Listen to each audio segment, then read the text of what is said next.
Tonight we step toward a small clay tablet kept beneath careful museum light, and you hear almost nothing. Not emptiness exactly, but the kind of quiet that seems to wait for a name. In the late 19th century, archaeologists working among the buried cities of ancient Mesopotamia began lifting thousands of clay tablets from the dust. Many were broken, many were ordinary, and many were so small they could rest in one tired hand.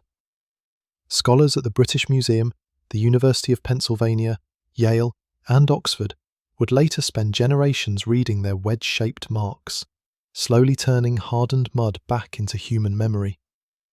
Some tablets spoke of grain, some spoke of taxes, some spoke of kings, temples, gods, floods, stars, and the long struggle to keep order beneath a pitiless sky. And then there are the stranger fragments. Tonight we follow one such imagined fragment, shaped from the world of Sumerian lament, temple song, and sacred silence.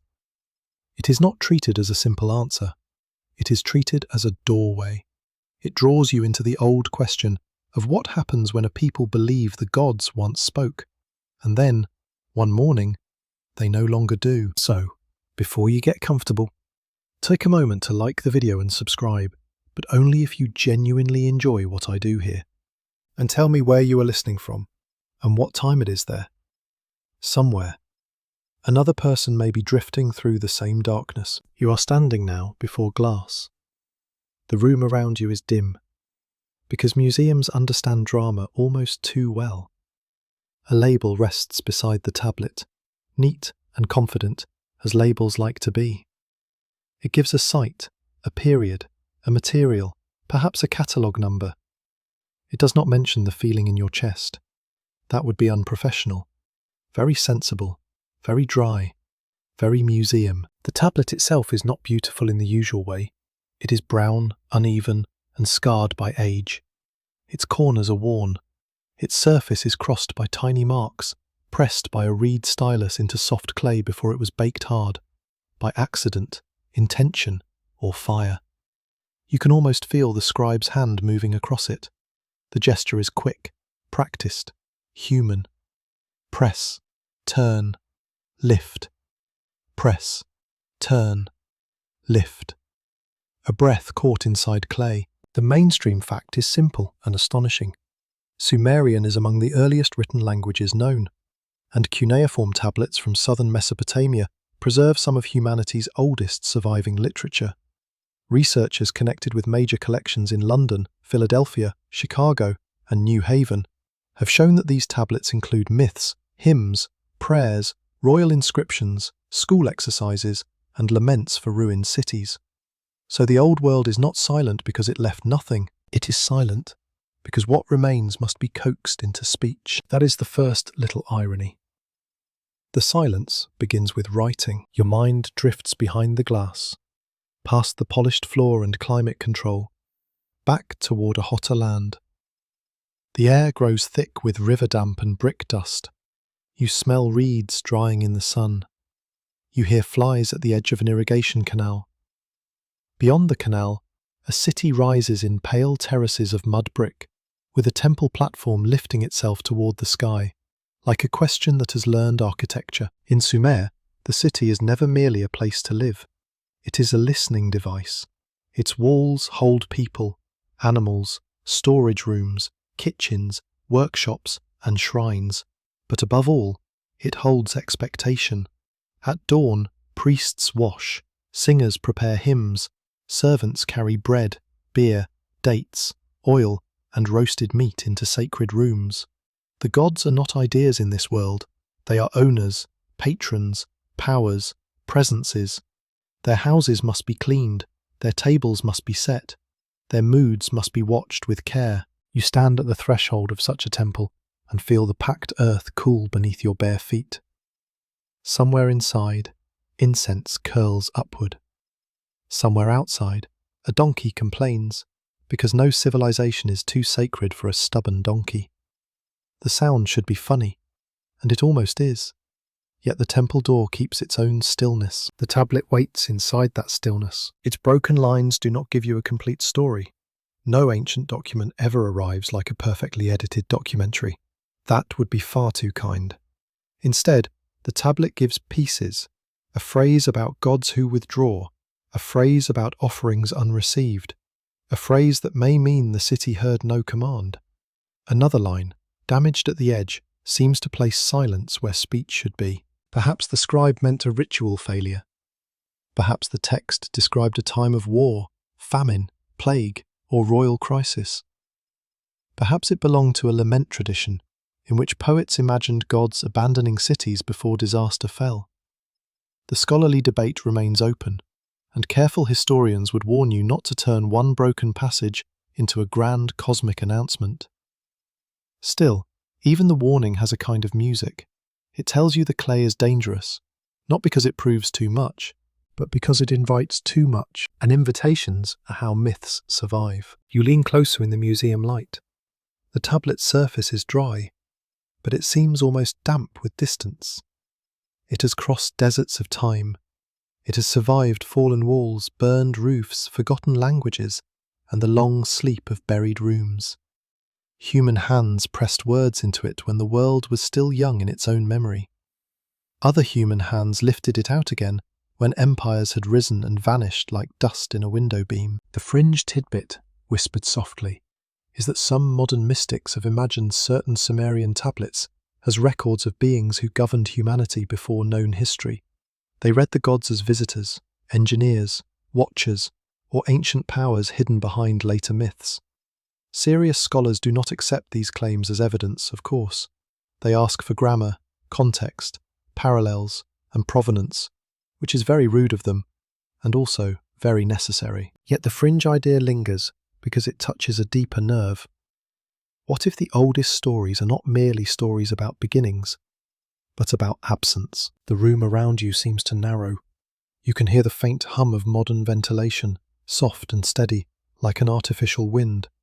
It is a strange sound beside a tablet made before steel, before glass cases, before electric light, before your own name existed in any possible mouth.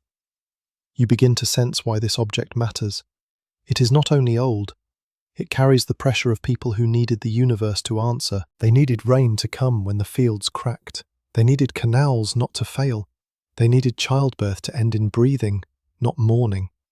They needed kings to be chosen rightly, enemies to be held back, sickness to pass over the doorway, and the dead to remain settled in the deep places. They asked the gods because life demanded asking, and then comes the thought that makes the tablet colder. What if no answer came? Not thunder, not fire, not some grand refusal carved across the sky. Only nothing. Only priests repeating the correct words. Only food cooling in bowls. Only smoke rising straight into air that gives no sign. Only the city waiting. And the waiting becoming a shape of its own. A council decree from later Mesopotamian cities could organize labour, offerings, land, and temple service with impressive precision. Administrative tablets confirm that sacred life was also economic life, practical life, scheduled life. The gods had estates. Their households required workers. Their worship depended on grain counts, livestock lists, rations, and delivery records. Even holiness needed accounting, because apparently the ancient world also discovered paperwork and never forgave itself. Yet paperwork cannot solve silence. This is where the mystery begins to breathe. The tablet does not need to prove that gods literally fell quiet. It only needs to show that ancient people could imagine such a thing. That is enough. A civilization that builds its cities around divine presence must also fear divine absence.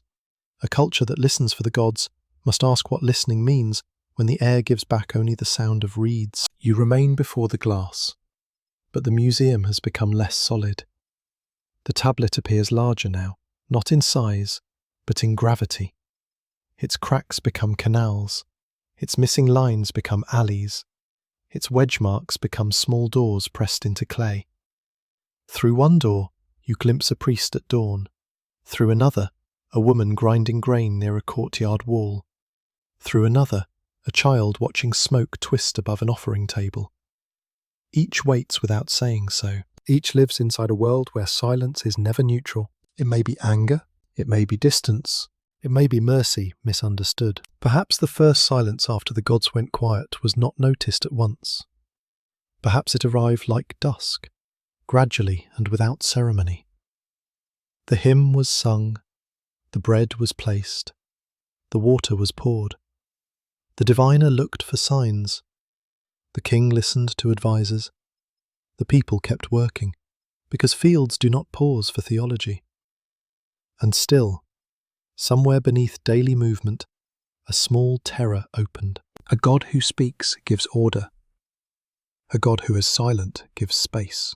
And space can be frightening. You breathe slowly now, letting the thought settle. Ancient Mesopotamia does not appear as a cartoon of bearded statues and thunderbolts. It becomes a place of careful hands, tired backs, fragrant smoke, canal mud, and immense dependence.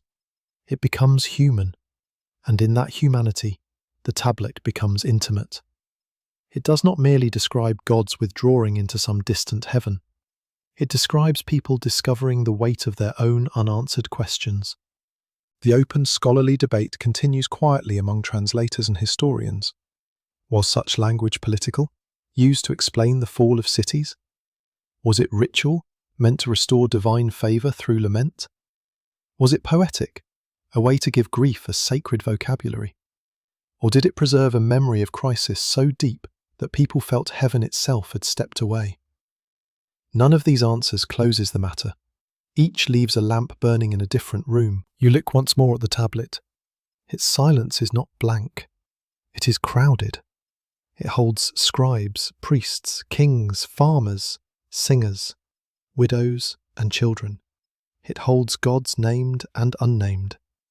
It holds the strange possibility that civilization begins not only when humans learn to write, but when they learn to record what does not answer. The glass reflects your face faintly over the clay.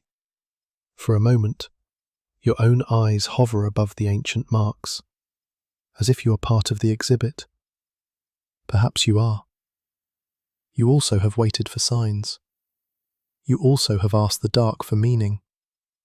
You also know that a quiet room can feel full of unseen listeners. Outside the museum, the modern city moves on.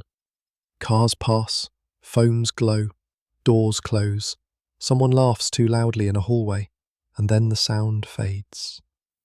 The tablet remains where it is, small, brown, patient, and older than almost every certainty you carry. It does not explain itself. It does not need to. It simply keeps the first silence, pressed into clay, waiting for someone tired enough, curious enough, and still enough to hear it. Your mind drifts into southern Mesopotamia, where the morning arrives without softness, and the land opens its eyes in heat. The sky is pale at first, almost white above the flat fields, and the horizon trembles as if the world is remembering fire. Beneath your feet, the earth is not the deep forest soil of northern lands. It is silt, clay, dust, salt, and the patient gift of rivers. The ground cracks where water has not recently passed. It clings where canals still breathe. It stains the ankles of farmers and dries on their skin like another layer of life. Here, the land does not forgive laziness. It must be persuaded. You walk along the edge of a canal, narrow and brown, where the water moves with a slow, thick confidence. Reeds lean over it. Their leaves scrape one another in the faint wind, making a sound like quiet speech. Dragonflies stitch brief colours over the surface. A fisherman crouches nearby, his net damp across his knees. He does not look mystical. He looks tired, practical, and mildly annoyed with the fish, which feels historically convincing. The mainstream fact is steady beneath every imagined step. Southern Mesopotamian civilization rose along the Tigris and Euphrates river system, where irrigation allowed towns and cities to grow in a difficult environment.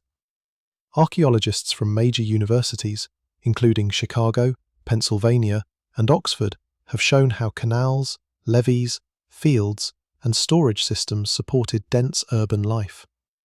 This was not a paradise simply handed to humanity. It was engineered out of mud, calculation, and aching backs. You feel that effort in the air. Men cut channels through heavy clay. Women carry baskets, grain, reeds, dung fuel, and water jars. Children run between houses, already learning where shade falls and where sandals burn. Oxen drag ploughs through fields that smell of damp soil and animal sweat. The work is repetitive, but never small. Every furrow is a promise made against hunger. The sun rises higher. The world sharpens. A settlement appears ahead, built of mud brick that seems almost grown from the plain itself. Walls slope and patch, doorways sit low and dark. Roofs are flat, crowded with baskets, sleeping mats, drying herbs, and perhaps a goat standing where a goat has no business standing. Smoke lifts from ovens. Bread bakes against hot clay. The smell is warm, sour, comforting, and faintly smoky. The kind of scent that can make an ancient street feel suddenly close. You pass courtyards where people live almost publicly, with private thoughts carried carefully in open air. A woman grinds grain on a stone, moving her body with practiced rhythm. A potter turns wet clay with hands that know what shape wants to become. A brewer tends jars of beer, thick and nourishing, because clean water is not always the hero of civilization. Somewhere, a baby cries. Somewhere else, someone laughs with the exhausted timing of people who have worked since dawn. This is not a silent world yet. It is crowded with sound. Sandals scrape. Donkeys snort. Reeds rattle. Clay jars knock against door frames. Workers call across rooftops. Dogs bark at absolutely nothing, carrying on a very old tradition with admirable dedication. In the distance, a temple precinct rises above the houses, its platform catching sunlight more quickly than the streets below. It stands like a raised ear, listening to heaven. The air smells of earth, dates, wool, sweat, river plants, and smoke. It is not the perfume of legends. It is the scent of civilization before deodorant, plumbing, and polite museum lighting rescued everyone from honesty. Yet there is beauty here. It lives in blue shadow under reed mats. It lives in the shine of wet clay. It lives in the careful line of a canal bank, rebuilt after the water ate it away. A quirky fringed tidbit lingers along these waterways. Some modern seekers claim that ancient canal systems mirror star paths, as though cities were arranged to echo heaven. Serious archaeologists are cautious with such patterns, because humans are wonderfully talented at finding cosmic diagrams in practical drainage. Still, the idea persists because Mesopotamians themselves watched the sky with devotion. Even when a canal is just a canal, the person digging it may still believe the stars are watching. You continue toward the open fields. Date palms rise in clusters, their crowns fraying against the brightness. Barley grows where irrigation has worked well, pale green against the dun landscape. Sheep move through stubble under a shepherd's sharp eye. A boy carries a reed flute, not playing it now, just holding it like a future sound. The whole scene rests on balance. Too much water, and fields drown. Too little, and salt gathers like a curse. Too much ambition, and canals silt up faster than rulers can boast. Records confirm that salinization, crop management, and irrigation maintenance shaped the fortunes of Mesopotamian communities. Modern environmental studies and archaeological surveys have long discussed how water control brought both abundance and risk. The river gave life, but it also demanded constant negotiation. It was not a tame servant. It was an old, brown power with moods. Perhaps that is why the gods felt near here. The land itself behaved like a being that could bless or refuse. The flood might come too high. The flood might not come enough. A storm could flatten reeds. Insects could strip fields. Disease could move through animals. A canal breach could ruin months of work in one ugly afternoon. When survival depends on forces larger than your hands, listening becomes a form of labour. You feel the sky pressing down. It is immense, almost bare, with only a few birds crossing it like marks written too quickly to read. There are no mountains nearby to hold the view. The flatness makes everything exposed. A person can feel small here without anyone having to explain philosophy. The wind slides over the plain and touches your face with dust. It leaves grit at the lips. You taste the place. Near the river, boats move low and narrow, built of reeds, wood, pitch, and necessity. They carry grain, jars, fish, wool, timber from distant regions, and rumours from other towns. Trade speaks in creaking ropes and wet hulls. A merchant shades his eyes and argues over cargo. A clerk counts bundles. A porter lifts a load with a quiet groan that belongs to every century at once. Scholars still debate how early urban growth in southern Mesopotamia should be understood. Was it driven mainly by irrigation management, temple institutions, trade networks, population pressure, political competition, or some restless mixture of them all? The discussion remains open among historians and archaeologists, which is polite academic language for everyone bringing excellent evidence and still not letting anyone else win. That uncertainty suits the landscape. Nothing here has one cause. The city rises because rivers move, because fields feed workers, because temples organize desire, because rulers claim order, because scribes count everything, because families endure. It rises because humans are fragile and ambitious, a deeply inconvenient combination.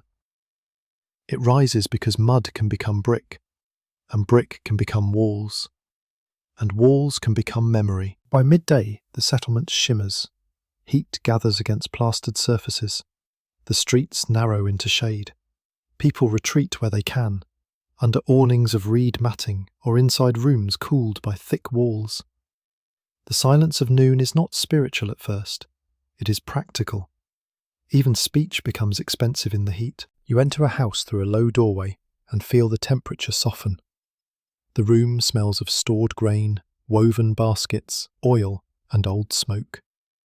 Light falls through a small opening above, making dust visible as it turns slowly in the air. A clay cup rests near the wall.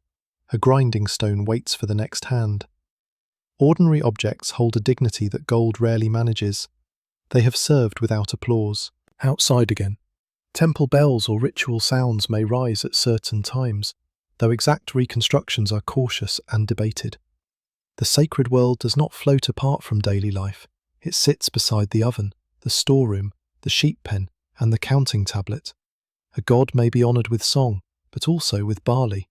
A goddess may receive incense, but also labour. Worship has a smell, a schedule, and a supply chain. The land teaches this kind of religion. Nothing survives as pure thought. Everything must be carried, baked, poured, measured, washed, repaired, and repeated. Even a prayer needs a body to speak it, a floor to stand on, and a day not yet ruined by flood or fever. The afternoon begins to loosen. Shadows return to the walls. The river darkens slightly, taking the glare into itself. You stand near the reeds and listen again. The place is still alive with human noise, but underneath it lies something wider. It is the expectation that the world is meant to answer. Wind answers reed. Water answers channel. Seed answers field. Smoke answers flame by rising. So what answers the human heart? In southern Mesopotamia, that question is not decorative. It is as real as the canal mud drying on your skin. A person works, watches, offers, counts, dreams, fears, and begins again. Above the city, the temple catches the evening light. Its upper walls glow softly, the colour of baked bread and old bone. Birds circle it once, then turn toward the marshes. The day has been full of sound, scent, heat, and labour. Yet as the sun lowers, you sense how quickly fullness can become waiting. The reeds continue their whispering. The water keeps moving. The city breathes in dust and smoke. Somewhere, behind a heavy door, a prepared offering rests in a clean room, and someone listens carefully to the air. For a moment, it feels as though the city itself has leaned closer, listening through its walls. You stand where streets bend toward the sacred centre, not by accident, but through habit, memory, and design. The houses gather around lanes, courtyards, workshops, storerooms, and shrines, each space arranged around needs older than any king's boast. Yet the highest place belongs to the temple. It rises above the roofs with quiet authority, not shouting, not glittering, simply present, as if the entire city has grown around a single ear, turned toward the sky. In Sumer, cities are never only collections of people. They are relationships with invisible power. Uruk spreads in your mind like a vast field of baked brick and human intention. Its walls would later become famous in tradition, and archaeological work has shown that Uruk was among the earliest great urban centres in world history. Excavations and studies by major institutions have revealed monumental buildings, administrative tablets, beveled rim bowls, seal impressions, and evidence for complex labour organisation. The fact is sober, but its meaning is immense. Here, people learned how crowded life could become. A machine, and like every machine, it made noise. You hear footsteps pressing dust into the street. You hear reed bundles dragging against brick. You hear the creak of doors and the slap of wet clay shaped for repairs. In a courtyard, a worker trims wool from a sheep while muttering about the animal's personality, which appears to be poor. Nearby, a child carries a basket too large for dignity. The city breathes through these small efforts. It is not built once. It is constantly being rebuilt. Yet above these ordinary sounds, the temple calls everything into pattern. At Uruk, the sacred precincts connected with powerful deities became centres of ritual, storage, administration, and public identity. You can imagine the temple platform before sunrise, its stairways pale in the growing light. Priests and attendants move carefully, because sacred routines dislike improvisation. Bread is brought, beer is poured, water jars are lifted, incense burns with a dry sweetness. Garments are folded for divine statues, whose stillness carries more authority than a room full of officials. That may sound strange from a modern chair, beneath a lamp, perhaps with a phone nearby pretending not to distract you. Yet the ancient logic is intimate. If a god lives in a temple, the city must care for that god's house. If the god protects the city must keep the god honoured, fed, praised, and present. Nobody wants an offended deity with property rights. Honestly, no one needs that kind of landlord. Eridu appears next, lower and older in feeling, close to marsh, water, and memory.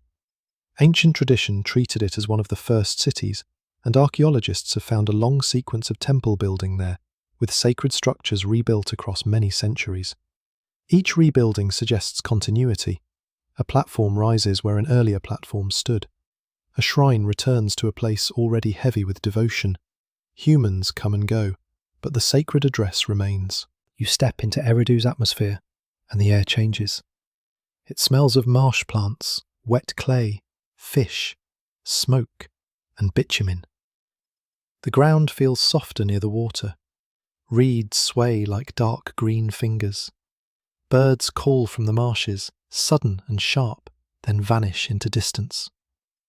Here the divine feels less like thunder and more like depth. The unseen is imagined below the surface, in sweet water, in wisdom, in the hidden foundation of things. The mainstream record confirms that temples in southern Mesopotamia often stood at the centre of civic and economic life. Scholars from Chicago, Yale, and Oxford have examined how temple households managed offerings, land, labour, craft production, and storage. Worship was not merely song, it was administration wearing sacred clothing. The gods received hymns, yes, but also sheep, grain, textiles, oil, and excellent paperwork. A small laugh almost rises in the dust. Even heaven needed inventory. Nippur carries a different weight. It is not simply a city of brick and people. It is a place of recognition, where kings sought legitimacy through the great god associated with authority and order. Its temple traditions gave Nippur a sacred importance beyond ordinary politics. You sense that importance in the imagined streets, where pilgrims arrive with offerings and officials carry tablets marked by careful hands. The city seems less like a capital and more like a seal pressed upon kingship itself. Here, listening becomes political. A ruler does not merely ask whether a canal should be cleared or a wall repaired. He asks whether power itself has permission. He asks whether his throne sits beneath divine favour or beneath a roof already cracking.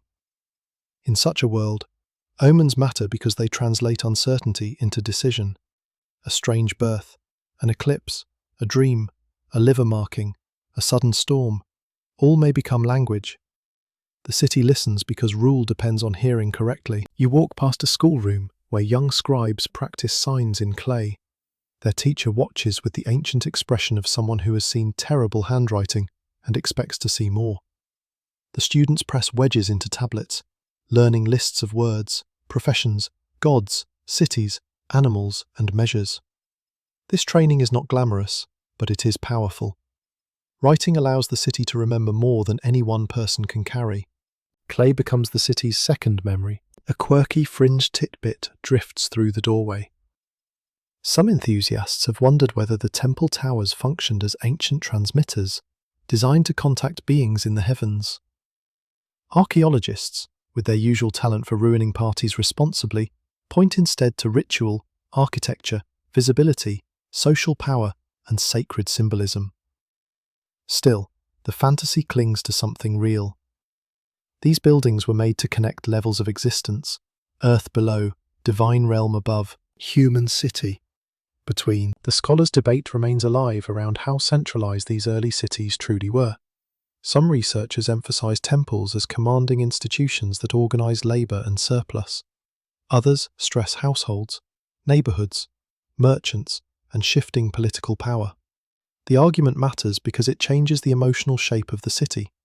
Was it a sacred machine run from the temple, or a dense human web with temples as glowing knots inside it?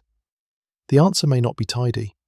Ancient life rarely is. As dusk approaches, Uruk, Eridu, and Nippur gather in your mind like three forms of listening. Uruk listens through scale and ceremony. Eridu listens through water and ancient depth. Nippur listens through authority and the fear that kingship requires approval from beyond itself. Each city becomes a different instrument, tuned to divine presence. Streets guide bodies, courtyards hold labor, storerooms preserve offerings. Temples gather sound into ritual form. The gods are not distant ornaments in this arrangement. They are woven into scheduling, food production, law, royal language, family hope, and civic pride. A city without its god would not merely lose a statue, it would lose the grammar by which everything explains itself. You feel that grammar in the stones and bricks. A doorway is not only a doorway when a procession passes through it. A bowl is not only a bowl when it carries an offering. A song is not only a song when sung before a divine image at dawn. The city teaches objects to mean more than themselves, which is charming, exhausting, and very human. Night settles gently. The heat leaves the walls slowly, like a thought refusing to fade. Lamps begin to burn in doorways. From somewhere high in the temple precinct comes the faint sound of ritual movement. It may be sandals on steps. It may be a vessel placed upon a stand. It may be a singer preparing the throat for praise. The city grows quieter, but not empty. Its silence is organized around expectation. You stand beneath the darkening sky and understand the old urban miracle. These people did not build only houses, canals, and walls. They built conditions for receiving meaning. They shaped brick, labor, grain, song, and fear into a system that could listen. And in the cooling air, as stars appear one by one above the temple's upper edge, the city seems to wait like a body holding its breath. In your ears, the echo changes into a hymn, low and measured, rising through temple shadow. The sound does not rush, it moves like smoke, curling around pillars, doorways, bowls, and polished stone. A singer stands near the sacred room, voice steady from long practice. Behind the song, attendants move with soft discipline, A jar is lifted. A lamp is trimmed. A woven cloth is smoothed by careful hands. Every action says the same quiet thing. Someone is present here, and that presence must be honoured. The ancient city believes it lives beneath attention. You feel that belief not as an idea, but as an atmosphere. It settles on the shoulders. It changes how people enter a doorway, how they pour water, how they speak near a statue. The gods are not far away in some neat philosophical distance. They are near enough to anger, near enough to bless, near enough to be offended by neglect. They are addressed as powers with houses, tempers, preferences, and responsibilities. That is awkward, of course. A universe with personalities is never low maintenance. Yet for the people of Sumer, divine speech is everywhere, if one knows how to listen. A storm rolling across the plain may not be only weather. It may be warning. A dream may not be only sleep. It may be instruction. The flight of birds, the shape of oil on water, the birth of an unusual animal, the pattern inside a sacrificed liver, the sudden sickness of a king, all can become signs. The world is not mute matter. It is a surface through which meaning presses. Records from Mesopotamia confirm a long tradition of divination, omen interpretation, hymns, and ritual consultation. Scholars at Yale, Chicago, Oxford, and other major centres have studied how omens were collected, categorized, and transmitted through scribal learning. Later Mesopotamian omen series became enormous libraries of possibility, linking strange events to likely consequences. The fact sounds tidy in a classroom. In life, it means every unusual thing could make the heart pause. You walk through a street near evening, while dust rises around ankles and voices soften. A woman pauses at her threshold because a bird cries sharply from the roof. She may ignore it. She may remember it. She may ask someone older what such a cry means at this hour. A merchant watches clouds build in the west and wonders whether the river will swell. A mother wakes from a dream before dawn, holding one phrase in her mind as if it were a hot coal. The gods speak through thunder, but also through unease. Inside the temple, a priest washes before approaching the divine image. Water runs over his hands, catching lamplight in brief flashes. The room smells of cedar smoke, oil, wool, and bread. It is intimate, almost domestic, which makes it stranger. The god statue sits still, robed and adorned, receiving care like a royal guest who never needs to blink. To modern eyes, the statue may seem silent. To ancient eyes, silence is not absence. It may be dignity. The divine image does not need to move to be alive with power. Temple hymns from ancient Sumer praise gods as radiant, terrifying, nourishing, wise, and difficult to approach. These compositions are not casual poems. They are acts of placement, setting each deity within a cosmic role. A god can be linked with storm, wisdom, grain, love, war, justice, craft, or the deep waters beneath the earth. A goddess may be motherly in one line and devastating in another. Divine personalities are not tidy, really, neither are human ones, so perhaps that part was fair. A quirky fringe tidbit wanders softly through later imagination. Some modern readers claim ancient hymns preserved technical descriptions of machines, celestial craft, or lost sciences disguised as praise. Professional Assyriologists read the same passages through grammar, genre, ritual, and metaphor, which is less sparkly but much safer. Still, the fringe fascination reveals a longing. People want ancient words to contain more than devotion. They want them to contain a secret engine. The true engine may be simpler and deeper. It is the human need to feel answered. You stand near the temple courtyard at dawn. The first light touches the upper walls, turning mud brick briefly golden. A singer begins a morning hymn. Workers bring offerings from storerooms, counted carefully by temple administrators. Bread, beer, oil, dates, sheep, fish, and textiles move through sacred space. A scribe notes deliveries on clay, because even divine breakfast requires documentation. Somewhere in the building, A superior official probably worries about missing jars, proving civilization has always had meetings hiding nearby. The ceremony unfolds as a conversation without ordinary speech. Humans prepare. The deity receives. Humans praise. The deity sustains. This exchange may not always produce a sentence, but it produces confidence. The rhythm itself says the bond remains intact. Beyond the temple, kings listen as well. Royal inscriptions often present rulers as chosen, beloved, strengthened, or commanded by gods. A king builds a temple not only because he enjoys large construction projects and public admiration, although that probably helps. He builds because architecture declares relationship.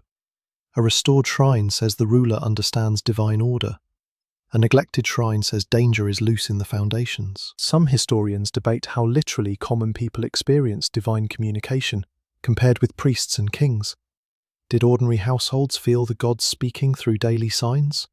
Or were formal messages mainly shaped by elite ritual specialists? Did temple theology filter down into village life? Or did family practices keep their own quieter patterns? The scholarly discussion remains open, and it matters because religion is never only what officials write. It is also what frightened people whisper by lamplight. You enter a modest home where a small household shrine rests in shadow. There may be figurines, bowls, charms, or objects connected with protection. The floor is swept. The air smells of lentils, smoke, wool, and sleeping bodies. A child lies under a woven covering. Someone has placed a simple offering nearby, not grand enough for a temple inventory, but sincere enough for the heart. The gods of great cities are immense, yet fear often lives at the size of a doorway. People ask for safety at the door. They ask for breath in the child. They ask for the dead to stay kind. At night, dreams deepen the listening. The body lies still, but the mind travels into rooms where the rules have loosened. A dead relative may appear. A god may speak in a voice that feels both known and impossible. A strange animal may cross a threshold. Ancient dream interpretation treated such visions with seriousness, especially when linked to kings, priests, or crisis. Sleep itself became a borderland, and honestly, that does make bedtime more dramatic than most of us requested. Yet the dream world has its own tenderness. A person wakes before sunrise, hears the slow breathing of family, and wonders whether the dream was sent or merely born inside the self. That uncertainty has not aged. You know it too. The mind can create a message so convincing that the morning seems to hesitate around it. In this listening world, nothing stands alone. A sheep liver is a map. A cloud is a sentence. A ruined wall is a warning. A successful harvest is gratitude made visible. A broken jar before a journey may become a reason to delay. The modern mind may smile at some of this, but not too confidently. People still check forecasts, markets, symptoms, glances, text messages, and tiny shifts in tone. We also read omens. We just pretend our omens are better dressed. The temple hymn continues in the cooling dark. Its phrases praise power, order, radiance, abundance, and the terrifying nearness of the divine. You hear it as a woven thing, each line crossing another. The gods answer through prosperity, through victory, through dreams, through signs, through the old confidence that ritual has been received. For now, the exchange holds, the city listens, and the world seems willing to speak. Smoke rises and does not feel empty. Bread is placed and does not feel wasted. A king asks and receives an omen. A mother dreams and finds courage. A farmer watches the river and senses intention in its swelling. The air itself seems layered with messages, some clear, some faint, some perhaps imagined because fear is a talented translator. Still, there is comfort in such a world. It may be demanding, anxious, and crowded with invisible expectations, but it is not indifferent. Every sign suggests that existence notices you. Every ritual suggests that the bond can be renewed. Every hymn insists that human voices may climb toward divine hearing. In the temple's inner darkness, the statue remains still. The lamp beside it trembles softly. The singer's final note thins into the room, then settles among bowls, cloth, and smoke. No one calls this silence yet. It is only the pause after praise, the held breath in which an answer may still arrive. The clay lies in lamplight, and its broken lines seem to breathe against the dark. You are not standing in a clean museum room now. You are closer to the moment of reading, in a chamber where dust clings to shelves and tablets rest in shallow baskets. The air smells of clay, old straw, lamp oil, and human patience. A scribe sits with the tablet angled toward the flame, tracing signs not with touch, but with attention. He knows that one careless hand can break what time has barely allowed to survive. The surface is damaged. That matters. A complete tablet can feel commanding, almost proud of itself. A broken tablet behaves differently. It withholds. It makes the reader lean in. It leaves the mind to cross empty spaces. And the crossing is never innocent. Where the line is missing, imagination enters. Where the edge has crumbled, grief, politics, ritual, and fear all begin politely offering suggestions. The tablet's marks are small, but they open wide. One phrase seems to speak of a divine house grown still. Another hints that voices once expected are not heard. A damaged passage may describe offerings prepared with care, yet the receiving presence feels distant. The words do not announce themselves like thunder, they murmur.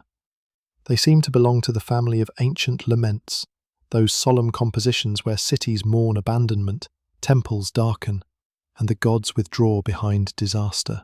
A mainstream historical fact steadies this strange reading. Sumerian and later Mesopotamian lamentation texts often describe ruined cities as places from which protective deities have departed. Scholars connected with major research centres have studied city laments for Nippur, Uruk, and other sacred places, showing how poetry, theology, politics, and memory were woven together. The fall of a city could be described not merely as military defeat, but as divine absence made visible. That is a chilling idea. A city does not fall only when walls crack. It falls when meaning leaves the walls first. You watch the scribe compare signs. He turns his head slightly, perhaps listening to a senior reader nearby. One wedge may be a verb of speaking. Another may be part of a phrase about silence, stillness, or cessation. The difficulty is not dramatic in the usual way. Nobody is running through flames. Nobody is shouting from a tower. Instead, the tension lives inside grammar, which is terribly academic and somehow more frightening, because a single sign can change the weather of the soul. If the text says the gods became quiet, then the city waits under an unanswered sky. If it says the people were quiet before the gods, then ritual fear deepens. If it says the temple became quiet after destruction, then memory has shaped ruin into theology. Each possibility leads to a different room, and every room is dim. The chamber's lamp pops softly. Oil smoke thickens, carrying a bitter smell. You feel the tablet's edges in your imagination, not smooth, but chipped and granular. Clay is humble material. It comes from river earth, from mud gathered, shaped, marked, and dried. Yet clay can outlive palaces. Clay can outlast kings with expensive hats and serious opinions about themselves. Clay is rude that way. It remembers without trying. On the tablet, absence becomes an event. The quiet is not a blank between actions. It is the subject itself that makes the fragment so unsettling.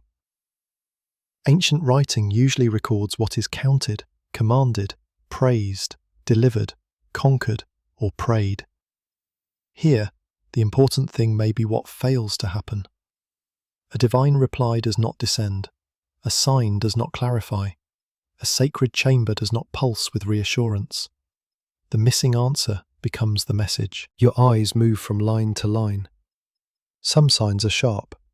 Others have been rubbed by handling, burial, and centuries of pressure. The text seems to flicker between certainty and ruin. You can imagine translators making notes in margins, proposing readings, crossing them out, returning later with better light and more coffee. Very grand mysteries often depend on someone squinting responsibly at mud. A quirky fringe tidbit follows this damaged surface like a moth near flame. Modern esoteric writers sometimes claim that broken Sumerian tablets were deliberately shattered to hide forbidden knowledge about the gods leaving Earth. There is no solid evidence for such a secret program, and ordinary breakage explains a great deal without needing cloaked priests sneaking around with hammers. Still, the idea survives because brokenness feels meaningful. A missing line looks like a withheld truth, even when it may simply be bad luck. Yet myths grow in such gaps. You remain with the clay. The fragment does not ask you to believe wild things. It asks you to feel the ancient terror of interruption. A hymn begins and cannot complete itself. A ritual prepares a question and receives no reply. A city builds a sacred room, then senses that the room has become only room. Stone remains. Bowls remain. Cloth remains. Smoke remains. The answering presence has slipped beyond reach. There is an open debate among scholars about how to interpret these depictions of divine departure. Some read them as poetic conventions used after political catastrophe. Some see ritual performance meant to persuade the gods to return. Others emphasize the emotional reality of communities processing war, famine, and displacement through sacred language. The debate continues because ancient texts do not separate neatly into history, poetry, and prayer. They prefer to be inconveniently all three. That inconvenience is where their power lives. A soldier can break a gate. Hunger can empty a street. Disease can reduce a courtyard to whispers. But a lament says something more difficult. It says the catastrophe reached heaven's relationship with the city. It says the bond itself trembled. Whether this is theology, metaphor, ritual, drama, or memory, it reveals a world where silence had weight. You hear a faint sound outside the reading room. Perhaps rain begins against packed earth. Though rain in this region is never casual. Perhaps it is only wind shaking reeds near the doorway. The scribe does not look up. His attention is trapped by the damaged tablet. He studies the phrase that seems to place stillness where divine speech should stand. In that small pause, the entire city seems present. The baker who wakes before dawn is there. The canal worker with cracked hands is there. The mother watching fever is there.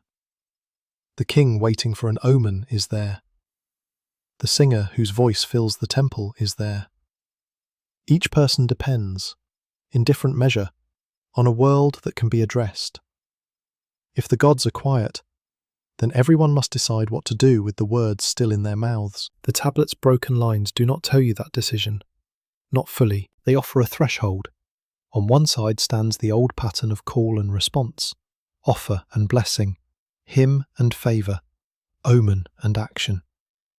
On the other side stands something colder, wider, and more human, the possibility that people continue speaking even when no answer comes. The lamp lowers.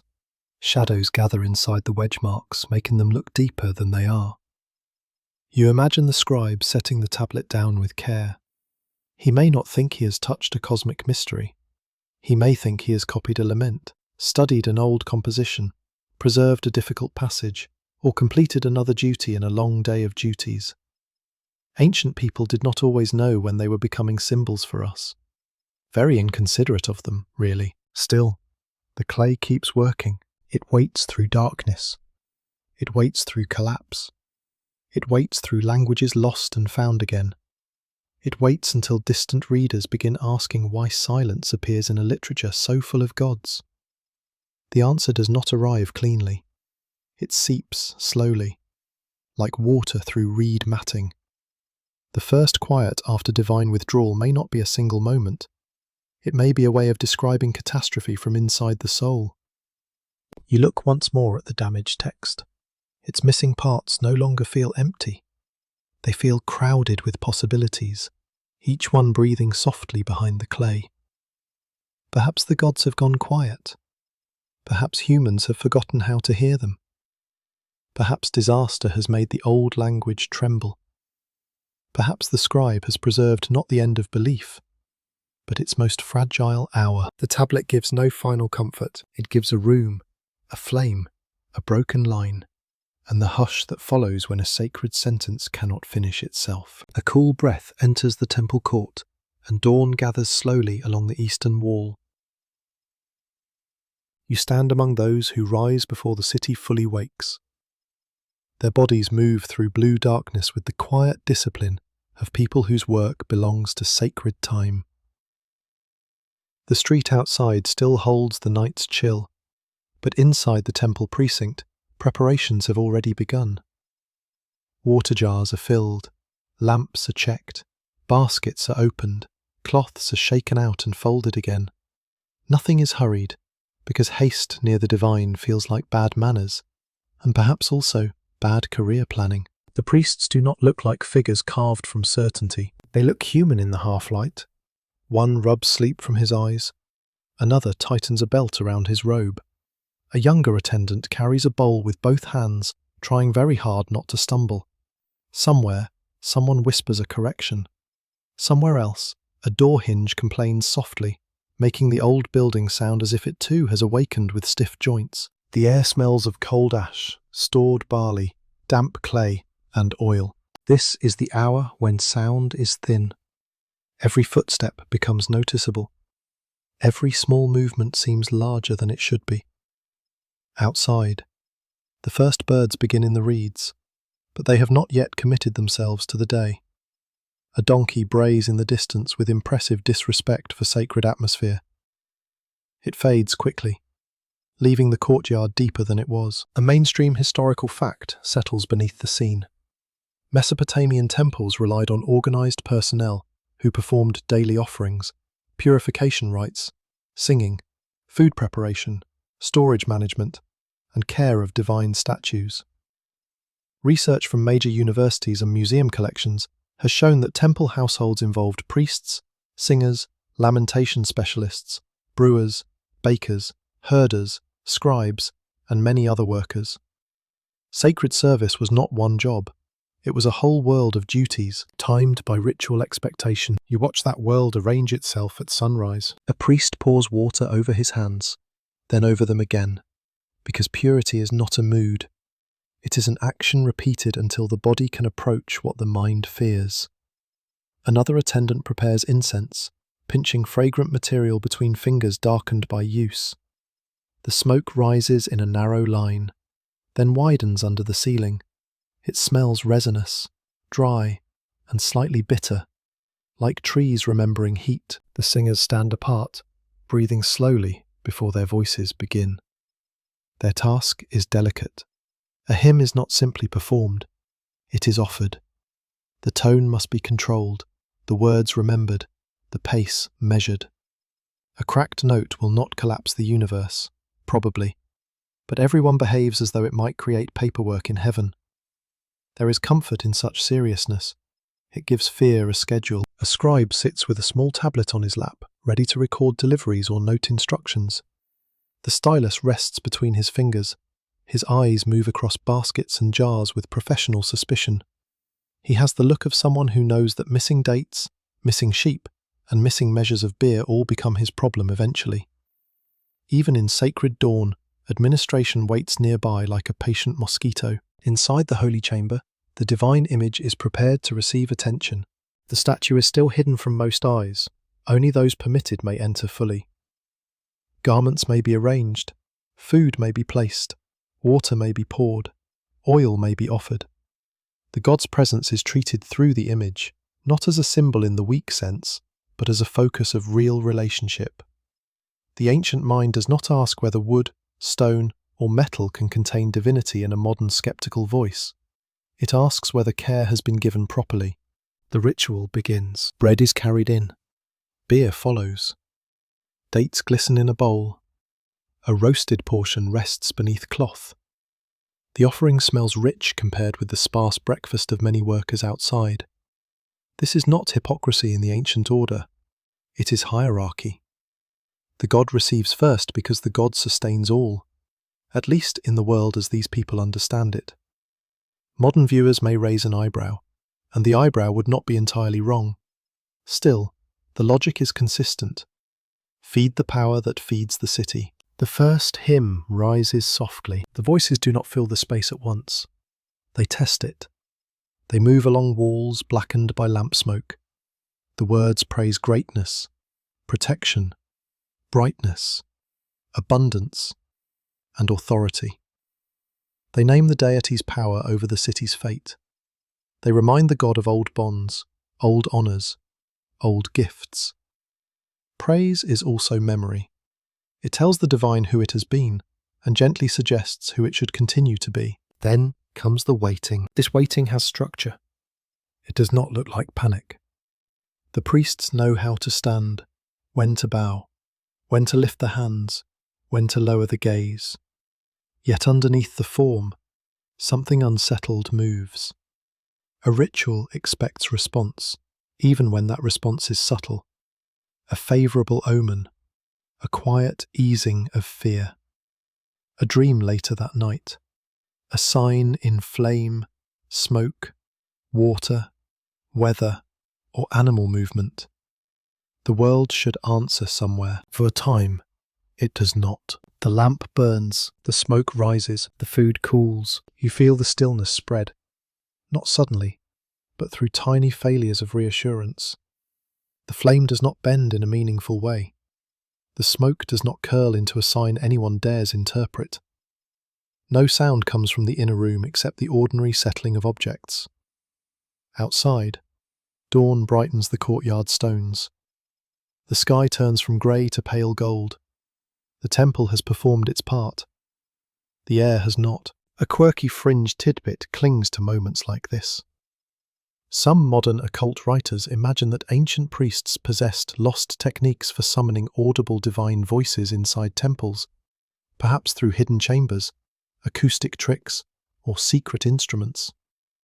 Archaeologists sometimes do study acoustics in sacred spaces, and ancient rituals certainly used sound with skill, but there is no firm evidence that Sumerian priests ran a backstage thunder machine. Humans can create enough mystery without special equipment, which is both comforting and embarrassing. Still, the temple is built for more than ordinary hearing. Thick walls gather sound. Courtyards shape movement.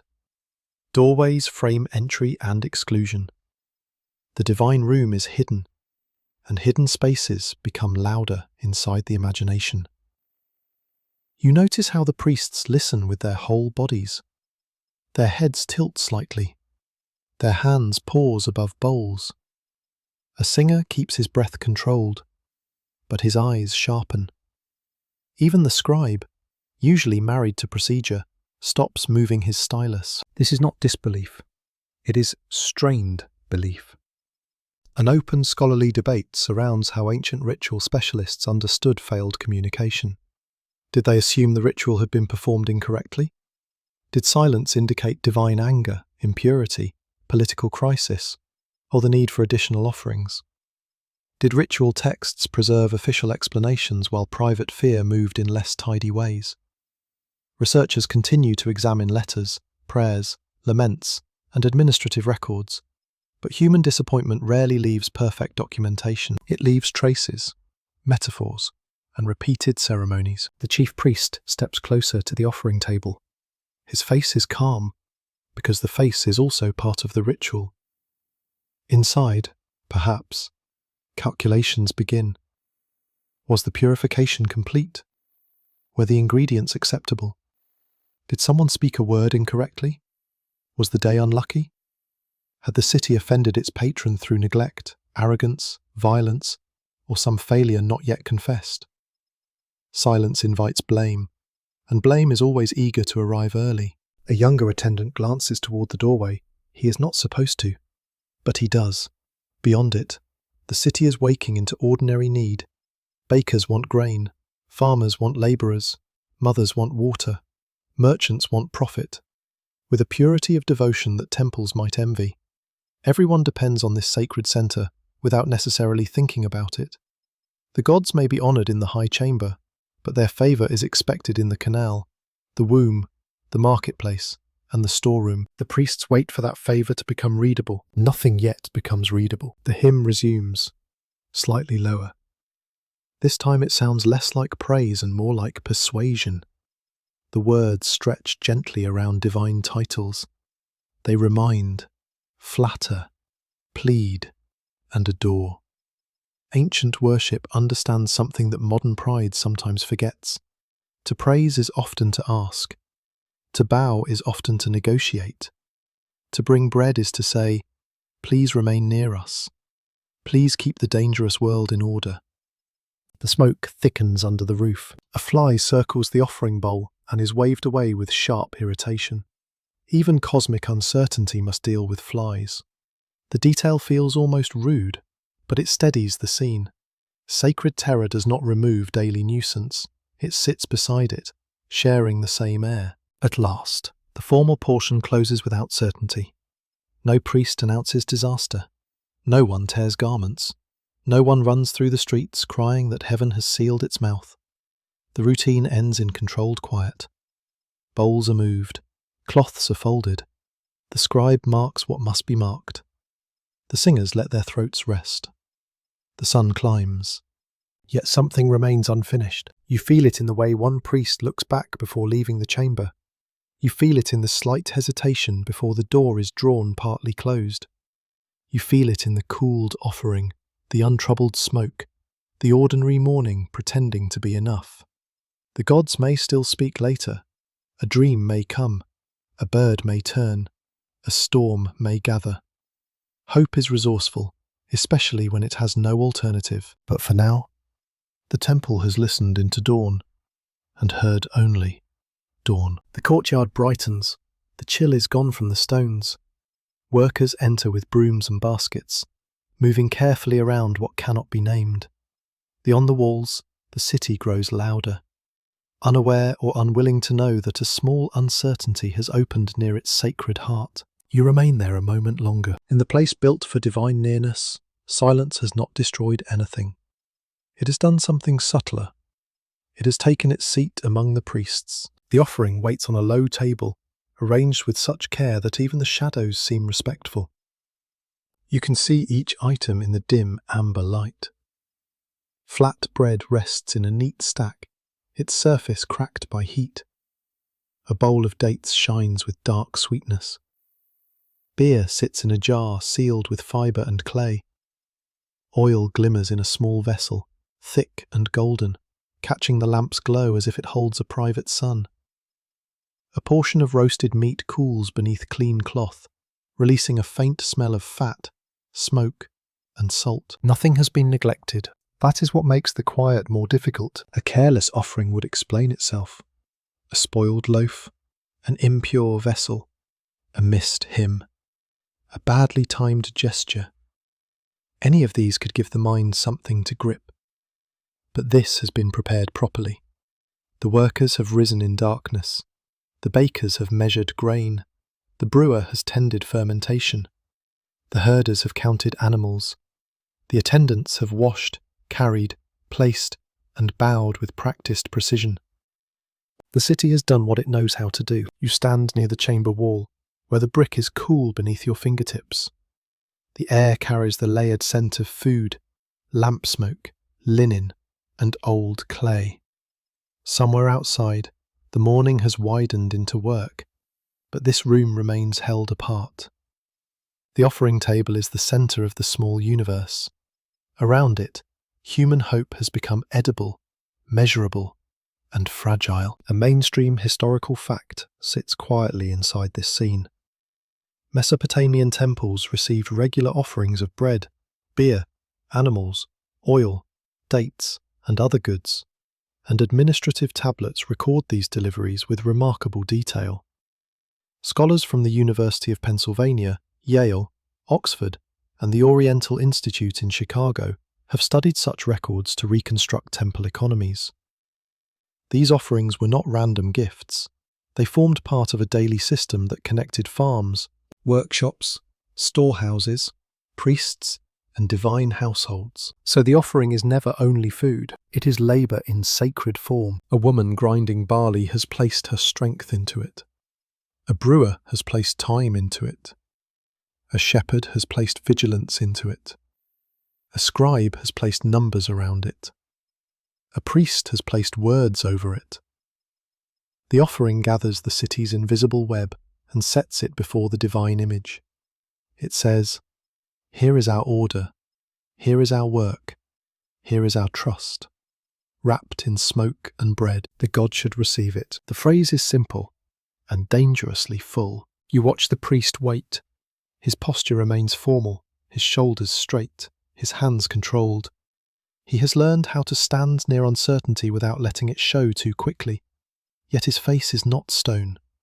A line gathers between his brows. His eyes move once toward the lamp flame, then toward the offering, then toward the shadowed place where the divine image sits in ritual stillness. No sign comes, no vessel trembles, no dream voice rises, no sudden wind moves the smoke. The surface of the beer remains calm. The oil does not break into a meaningful pattern. The roasted portion cools steadily, becoming less fragrant with each passing moment. This is the cruelty of ordinary physics. Food cools whether heaven speaks or not. The room remains holy. The room also remains quiet. A short breath passes through the attendants, not a gasp. Nothing so theatrical. It is almost less than sound, the tiny failure of people holding themselves together. The younger servant near the doorway lowers his eyes. The singer, who had been prepared to begin another line, closes his mouth without making a decision anyone can blame. The scribe's stylus pauses over clay, hovering above a mark not yet made. What does one record when nothing happens? A quirky fringe tidbit moves in the corners of this imagined chamber.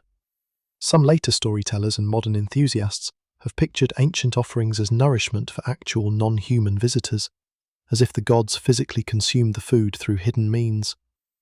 Serious historians explain that divine consumption was understood through ritual presence, redistribution, and sacred symbolism, not through a deity needing a lunch break behind a curtain. Yet the old question has bite. If the gods are given food, what does it mean when the food seems untouched? The answer depends on the world you inhabit. In the ancient temple, the deity does not need to chew like a person. The offering may be presented, sanctified, and later redistributed. The god's acceptance is not proven by missing crumbs. It is carried by ritual confidence, by signs, by tradition, by the smooth continuation of exchange. But confidence can thin. When the expected sense of reception fails, the untouched bread becomes heavier than stone. You smell the bread again. It smells warm, human, temporary. A priest steps closer and murmurs a formula. His voice has the softness of someone speaking, not to be heard by everyone, but to restore the room's direction. Perhaps he repeats a title of the god. Perhaps he names the city.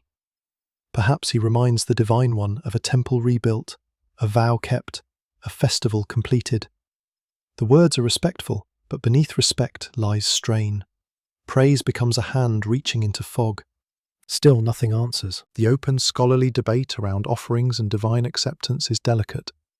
Some researchers emphasize the formal and economic cycle, where offerings sustained temple staff and expressed divine ownership.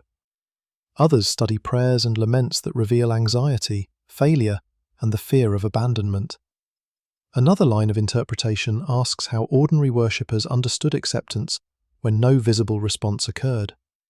The evidence is rich, but uneven. Ancient ritual leaves records of procedure more easily than records of trembling. Yet trembling belongs here. You feel it under the floor. The offering's failure is not dramatic because something breaks. It is dramatic because everything remains intact. That is far worse in some ways. The lamp burns correctly. The bowls are clean. The priest has spoken. The temple stands. The city continues outside, full of trade, hunger, gossip, desire, and dust. The sacred machine has turned, and no sound has come back from its hidden center. A fly returns to the meat, bold as a minor demon with wings. An attendant drives it away. The gesture is small, irritated, and heartbreaking. Someone still protects the dignity of the offering, even when uncertainty has entered the room. The old forms continue, because stopping them would be more frightening than repeating them. Perhaps the god is displeased. Perhaps the day is wrong. Perhaps the sign will come later. Perhaps this is only one morning, and one morning should not be asked to carry the whole weight of heaven. That would be unfair, for a morning. Yet humans rarely experience fear in proper scale. A single unanswered act can become a doorway through which every doubt arrives wearing dusty sandals. The priest does not declare refusal. Instead, he adjusts the order of things. Another small libation is poured. Water touches the floor in a narrow, shining line. More incense is added, and smoke rises thicker, softer, almost blue in the lamplight. The singer begins again, not with triumph, but with a lowered tenderness. The melody moves like someone persuading a sleeping child not to turn away. The room listens to itself. This may be the first unanswered offering, or only the first one remembered as unanswered. That difference matters, but not to the heart inside the moment. The offering has become a question laid on a table. It asks whether the bond still holds. It asks whether labour still reaches the divine. It asks whether sacred habit can survive the first clear taste of no reply. Outside, the city's noises grow stronger. A cart rolls over packed earth. A woman calls across a lane. A potter slaps wet clay into shape. A child laughs, then is scolded. Life goes on with almost insulting confidence. The world has always been talented at continuing during someone else's crisis. Inside, the food cools completely. The priest finally lowers his hands. The attendants move with careful obedience, as though any sudden motion might confess too much. The offering remains dignified, but its meaning has changed. It entered the chamber as a gift. It now rests there as evidence. Not evidence of absence exactly, evidence of uncertainty. You stay near the wall while the smoke thins. The divine image remains in shadow. Its stillness may be majesty. It may be distance. It may be nothing the human mind can name safely. The bread, the dates, the oil, the beer, and the meat keep their places in the soft gloom. Perfectly arranged and strangely alone, the first unanswered offering does not shout, it simply waits, beautifully prepared, and not received in any way the frightened can understand. The palace court smells of cedar, wool, polished oil, and worry disguised as dignity. You stand behind the line of officials, where servants lower their eyes and messengers keep their shoulders still. The king sits beneath a carved canopy, surrounded by objects designed to say that the world is orderly. A bright cup rests near his hand. A staff lies across his knees. His robe has been arranged with careful folds. Behind him, guards stand like doorposts with opinions. Everyone is performing certainty. No one quite believes it. Outside the palace, the city moves through its morning heat. Inside, the air is cooler and heavier, crowded with decisions not yet made. A canal dispute waits for judgment. A border report has arrived from a nervous outpost.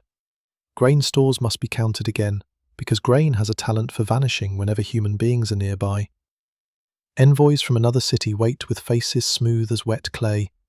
Every matter touches power, and power touches the gods. A king can command men. He cannot command meaning. The mainstream historical fact is firm.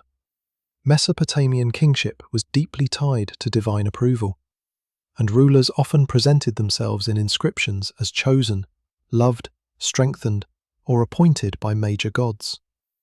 Scholars at Yale, Oxford, the University of Pennsylvania, and Chicago have studied royal inscriptions, omen texts, and temple records, showing that political authority depended on sacred legitimacy.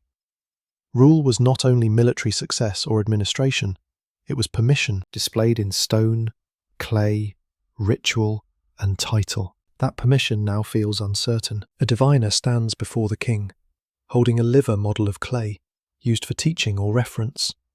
In real consultations, the liver of a sacrificed sheep could be examined for signs. Its surface, markings, lobes, and irregularities were read as a kind of map. This may sound strange to a modern ear, though modern people also stare at charts, polls, markets, forecasts, and medical scans with similar hunger. We have not stopped reading interiors. We have upgraded the lighting. The diviner speaks carefully. He does not rush toward conclusion. His training has taught him the danger of eager interpretation. A mark in one place may signal danger, another may soften it. A missing feature may matter more than a visible one. The king watches with a face trained to reveal little, but the room notices his stillness. Royal stillness can make even a fly reconsider its route. The omen is not clear, that is the trouble. Not terrible, not favourable, not cleanly one thing or the other. Its ambiguity spreads across the court like spilled oil. Advisors begin to prepare their own meanings behind calm eyes. The military official sees warning. The temple official sees need for further offerings. The administrator sees delay, which is annoying but survivable. The king sees a door that will not open. A tablet is brought with notes from skywatchers. The night had shown a strange dimness near a bright star, or perhaps a cloud had obscured the view at the worst possible moment. The report uses careful language. Careful language is what officials use when they wish to survive the truth. The celestial sign gives no comfort. It joins the liver omen in a polite conspiracy of vagueness. Kings fear vagueness. A clear bad omen at least gives instructions. Purify, delay, sacrifice, consult again, fortify, remain indoors, avoid battle, blame someone safely distant. A clear good omen permits movement, but uncertainty traps power in its own robes. The king must act, because kingship is a performance that cannot pause forever. Yet acting without divine assurance may turn decision into arrogance. A quirky fringe tidbit follows royal omens like a shadow at the wall. Some modern speculative writers imagine Mesopotamian kings receiving coded astronomical messages from beings beyond the sky, with priests acting as interpreters of a hidden celestial network. Careful historians see a sophisticated system of omen scholarship rooted in observation, tradition, and theology, not secret communication devices. Still, the speculation grows from a real ancient habit. The heavens were treated as readable. The sky was not scenery. It was a document that moved. The king rises. The court shifts almost invisibly. Robes whisper. Anklets sound. Guards adjust their grips. The ruler walks toward a side chamber where fewer people are allowed. You follow at a respectful distance, hearing your own heartbeat louder than your steps. The chamber is smaller, with painted walls and a low table covered in tablets. A priest, a diviner, and 2 senior advisors enter with him. The door closes. Here the performance thins. The king asks the question directly. Should he send troops toward the disputed border, or wait for a clearer sign? The border matters. Water channels, grazing rights, trade paths, honour, and tribute all gather there in one dusty argument. Waiting may look weak, moving may offend the gods. Doing nothing is also a decision, which is deeply unfair and very typical of life. The diviner recommends another consultation. The priest recommends additional offerings. The military advisor recommends readiness without public announcement. The administrator recommends counting grain before heroism, which is sensible and therefore unlikely to win applause. The king listens. He has heard such counsel many times, but today each voice seems to come from farther away. The old pattern should be simple. Ask the gods, receive a sign, act within divine order. Yet the signs arrive clouded. The sacred mechanisms continue, but the message blurs at the centre. This is where royal power begins to tremble, not in the public square, not beneath the collapsing wall. It trembles in a private room where a ruler discovers that his crown cannot force heaven to speak plainly. His seal can command storehouses. His messengers can summon governors. His soldiers can move at dawn. But if divine favour withdraws into silence, every command becomes lonelier. The scholarly debate remains open around the political function of omen-seeking. Some historians emphasise sincere belief, arguing that rulers and priests truly understood omens as divine communication. Others stress institutional control, since divination could guide, delay, justify, or reshape political decisions. Many scholars now accept that these explanations may overlap. Ancient kings could believe deeply and still use belief strategically. Humans are complicated enough to be sincere and practical at the same time. The king returns to the court. His face is composed again. The room straightens around him. He orders preparations without announcing war. He commands a second ritual consultation. He instructs scribes to gather older omen records for comparison. He sends a messenger to inspect canal defences near the border. It is a cautious decision dressed in royal firmness. The court receives it as wisdom, because courts are very talented at recognising wisdom after power has spoken. Yet you notice the eyes. Officials glance at one another too quickly. The diviner looks relieved and burdened. The priest's hands remain folded inside his sleeves. The scribe presses marks into clay, preserving the decision in small wedges that will outlive everyone's anxiety. The king sits again beneath the canopy, and for a moment the carved symbols above him seem less like proof and more like pleading. Outside, people will hear only fragments. The king consulted the signs. The king acts with care. The gods are being honoured. The border is watched. The temple prepares further rites. Life will continue through rumour, interpretation, and the comforting belief that someone, somewhere, knows what is happening. But you have stood close enough to feel the hollow under the words. The gods have not rejected the king with thunder.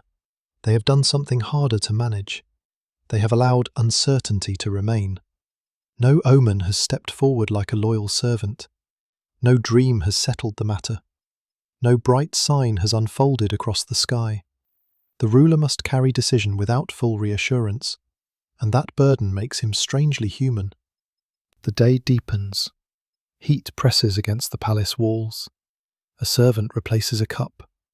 The king drinks, then sets it down very slowly. In the courtyard, a messenger kneels, awaiting permission to depart. His sandals are dusted white. His tunic smells of road and animal sweat. He will carry orders into the open land, where canals glitter and hostile fields lie beyond the city's safe imagination. The king lifts one hand. The messenger bows and leaves. The command has gone out, but the silence stays behind. Seated quietly near the throne, the scribe's room is narrow, warm, and filled with the soft scrape of reed on clay. You sit near the wall where baskets of damp tablets wait beneath a linen covering. The air smells of wet earth, cut reeds, lamp smoke, and the sour trace of many bodies working too closely for too long. A boy at the far end kneads clay with both hands, pressing out grit and small stones. Another smooths a tablet with his palm, making a fresh surface for words not yet born. Nothing here looks grand at first. There are no jewelled crowns, no towering gates, no divine statues heavy with gold. There is only clay, water, fingers, signs, memory, and the stubborn human belief that what happens should not vanish completely.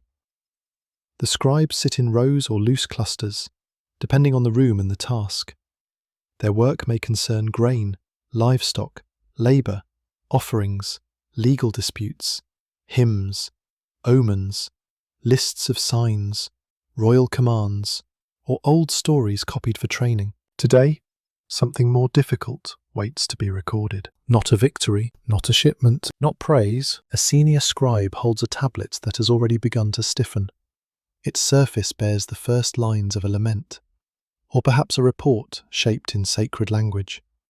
The marks describe the city's rites continuing, its offerings prepared, its singers present, its king unsettled, its priests attentive. Then the text turns toward the strange centre of the matter. No command is heard, no sign is certain. The god's house stands in order, yet speech does not return. The younger scribes avoid looking directly at him. They understand the danger of writing absence. A missing sheep can be recorded with annoyed precision. A broken canal gate can be described, assigned, repaired, and blamed on someone who will have an unpleasant week. But divine silence resists the tablet. How does a person press nothing into clay without making it too much? A mainstream historical fact gives this room its weight. Mesopotamian scribal culture preserved not only practical accounts, but also hymns, myths, laments, proverbs, omen collections, lexical lists, royal inscriptions, and school exercises. Scholars at Yale, Chicago, Oxford, and the University of Pennsylvania have shown that scribes trained through copying, memorization, categorization, and careful mastery of signs. Writing was a technology of administration, but also a vessel of theology and grief. The senior scribe dips his reed tip into water, although cuneiform does not require ink. The gesture may only soften the stylus or steady his hand. He looks at the clay before him. A phrase has formed in his mind, but he hesitates. It is one thing to speak of uncertainty in a closed chamber. It is another to make it durable. Clay is a patient witness, too patient, perhaps. Once dried, once baked by sun or fire, a tablet may travel beyond its maker's fear. It may lie buried under collapsed walls. It may be found by strangers who cannot pronounce the city's name correctly and still feel entitled to theories. It may sit in a museum storage drawer with a tiny number attached, waiting for a graduate student with excellent eyes and questionable sleep habits. The scribe cannot know this, but the clay seems to know. He presses the first wedge. The sign is small. The act is enormous. You hear the little click of stylus into clay, a dry, intimate sound. The scribe forms a word for voice, command, presence, or hearing, depending on the phrase he chooses. He forms another sign beside it, turning the reed with practiced movement. The line becomes not a speech from heaven, but the record of heaven's quietness. This is not merely writing what occurred, it is giving shape to what failed to occur. The room feels different once the line is made. A quirky fringed titbit drifts among the shelves like dust in lamplight. Some modern seekers imagine that ancient scribes belong to secret schools, guarding hidden records of the gods' retreat from the world. The evidence for such secrecy is weak, and actual scribal training involved plenty of word lists, exercises, and administrative chores. Very mysterious, yes, especially if your idea of forbidden knowledge is learning 4 ways to write barley. Still, scribes did possess power. They controlled the bridge between event and memory. A boy nearby copies a lexical list, whispering signs under his breath. His tablet contains names of animals, vessels, plants, professions, and divine titles. He is learning the world by arranging it. That is what scribes do. They take the wild flood of existence and divide it into rows. They make reality behave, at least briefly, under the pressure of signs. But absence does not behave well. The senior scribe asks for an older tablet. A younger assistant brings one from a basket, still wrapped in cloth. It contains a lament for a city destroyed long ago, with lines about gods leaving their temples and people crying in ruined streets. The senior reads silently, looking for precedent. Scribes trust precedent because precedent makes danger less lonely. If others have written divine departure, then the present quiet can be placed inside an older language. That is how tradition works. It gives terror an ancestor. The open scholarly debate around such texts is careful and unresolved. Some historians see scribal laments as ritual compositions performed to restore divine favour after catastrophe. Others read them as literary reflections on political collapse, shaped by temple institutions and royal ideology. Another approach sees them as emotional memory, preserving how communities explain suffering through sacred abandonment. These readings do not cancel one another. Ancient writing often carries several burdens in the same clay body. The scribe copies a phrase, adapts another, and leaves space where the damaged source is unclear. He is not inventing freely, but neither is he a dead machine. His mind moves between inherited lines and present anxiety. He knows the power of familiar forms. A known lament can hold new fear without breaking. The city's silence becomes part of a larger pattern, one that scribes have handled before, even if never comfortably. A fly lands on the damp clay. The assistant flicks it away with irritation. The senior scribe glares, not at the fly, but at the near disaster of tiny footprints in sacred text. History has survived invasion, fire, flood, and bureaucracy. It has also nearly lost sentences to insects. The thought is almost funny, and then it is not. Fragility is everywhere. The tablet grows line by line. It does not accuse the gods directly. That would be dangerous and perhaps inaccurate. It does not declare that belief has ended. Belief is present in every careful sign. Only a believing world records divine silence as a wound. The text instead circles the matter. It names the rituals. It names the waiting. It names the city's fear. It places quiet where answer should have been, and lets the reader feel the gap. Outside the room, the city continues its rough music. Hammering comes from a workshop. Someone curses at a mule. A cartwheel complains along a street. The mundane sounds press against the walls, reminding you that sacred crisis rarely receives a private stage. People still need jars, bread, sandals, and repairs. The scribe's tablet must share the world with shopping, sweat, and animal stubbornness. He finishes the line about no command. The room holds still, not because the words are loud, but because they are exact enough. A command is what rulers give, what gods send, what officials carry, what scribes preserve. To record the lack of one is to admit a rupture in the chain of order. The message has not merely been delayed. The system built to receive and transmit meaning has encountered a blank. The scribe smooths the lower margin with his thumb. His nail leaves a faint crescent near the edge. It is not part of the text, yet it belongs to the object forever. You notice it as a small human moon pressed beside ancient fear. The official words may speak of gods and cities, but the thumb mark speaks of a person at a table, tired, careful, unsure. Another assistant brings a tray for drying. The tablet is lifted gently, as though it might wake. It will be placed with others, perhaps copied again, perhaps stored, perhaps forgotten. Its purpose may be ritual, administrative, literary, or all at once. The scribe watches it leave with an expression that reveals nothing convenient. He has not solved the silence. He has preserved it. The chamber returns to movement. Students scratch signs. Clay is needed. A senior reader corrects a mistake with a sigh that suggests civilization itself is in decline. The lamp burns lower. Dust gathers in the corners. Yet something has changed inside the room. Absence has entered the archive. The unwritten has been written around. The quiet has become part of the record. You remain where the smell of clay and smoke mingles in the warm air. The scribes continue their work, pressing order into mud while uncertainty waits beyond the doorway. Their tablets will not make the gods speak. They will not heal the king's doubt or warm the untouched offering.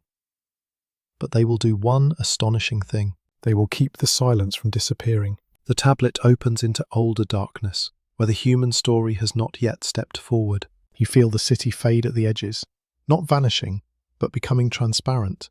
Its walls, canals, ovens, and temple roofs sink behind a deeper horizon. The dust beneath your feet grows strange, as if the ground remembers conditions before footsteps. The air cools. The sky widens. You are no longer only among priests and scribes. You are drifting into the hidden timeline that ancient myth places before ordinary memory. Long before recorded history, the story suggests the world was already burdened with powers. There are gods before cities. There are waters before fields. There are names before human mouths can speak them. In the old Sumerian imagination, existence does not begin with people standing proudly at the centre. People arrive late, rather like guests who assume the party was arranged for them. The older beings have already laboured, argued, divided responsibilities, built cosmic order, and grown tired of work. That tiredness matters more than it first appears. A mainstream historical fact stands quietly behind this descent. Mesopotamian creation traditions, preserved in Sumerian and Akkadian literature, often imagine a world in which divine beings exist and act before humanity. Scholars at Oxford, Yale, Chicago, and the University of Pennsylvania have studied myths where humans are formed to relieve divine labour, maintain offerings, and support the ordered world. In these stories, humanity is not the first thought of the universe. Humanity is a solution to a problem. That is humbling. Also, frankly, a little rude. You stand in an imagined plain before cities rise. There are no market cries, no donkey complaints, No scribal rooms full of clay.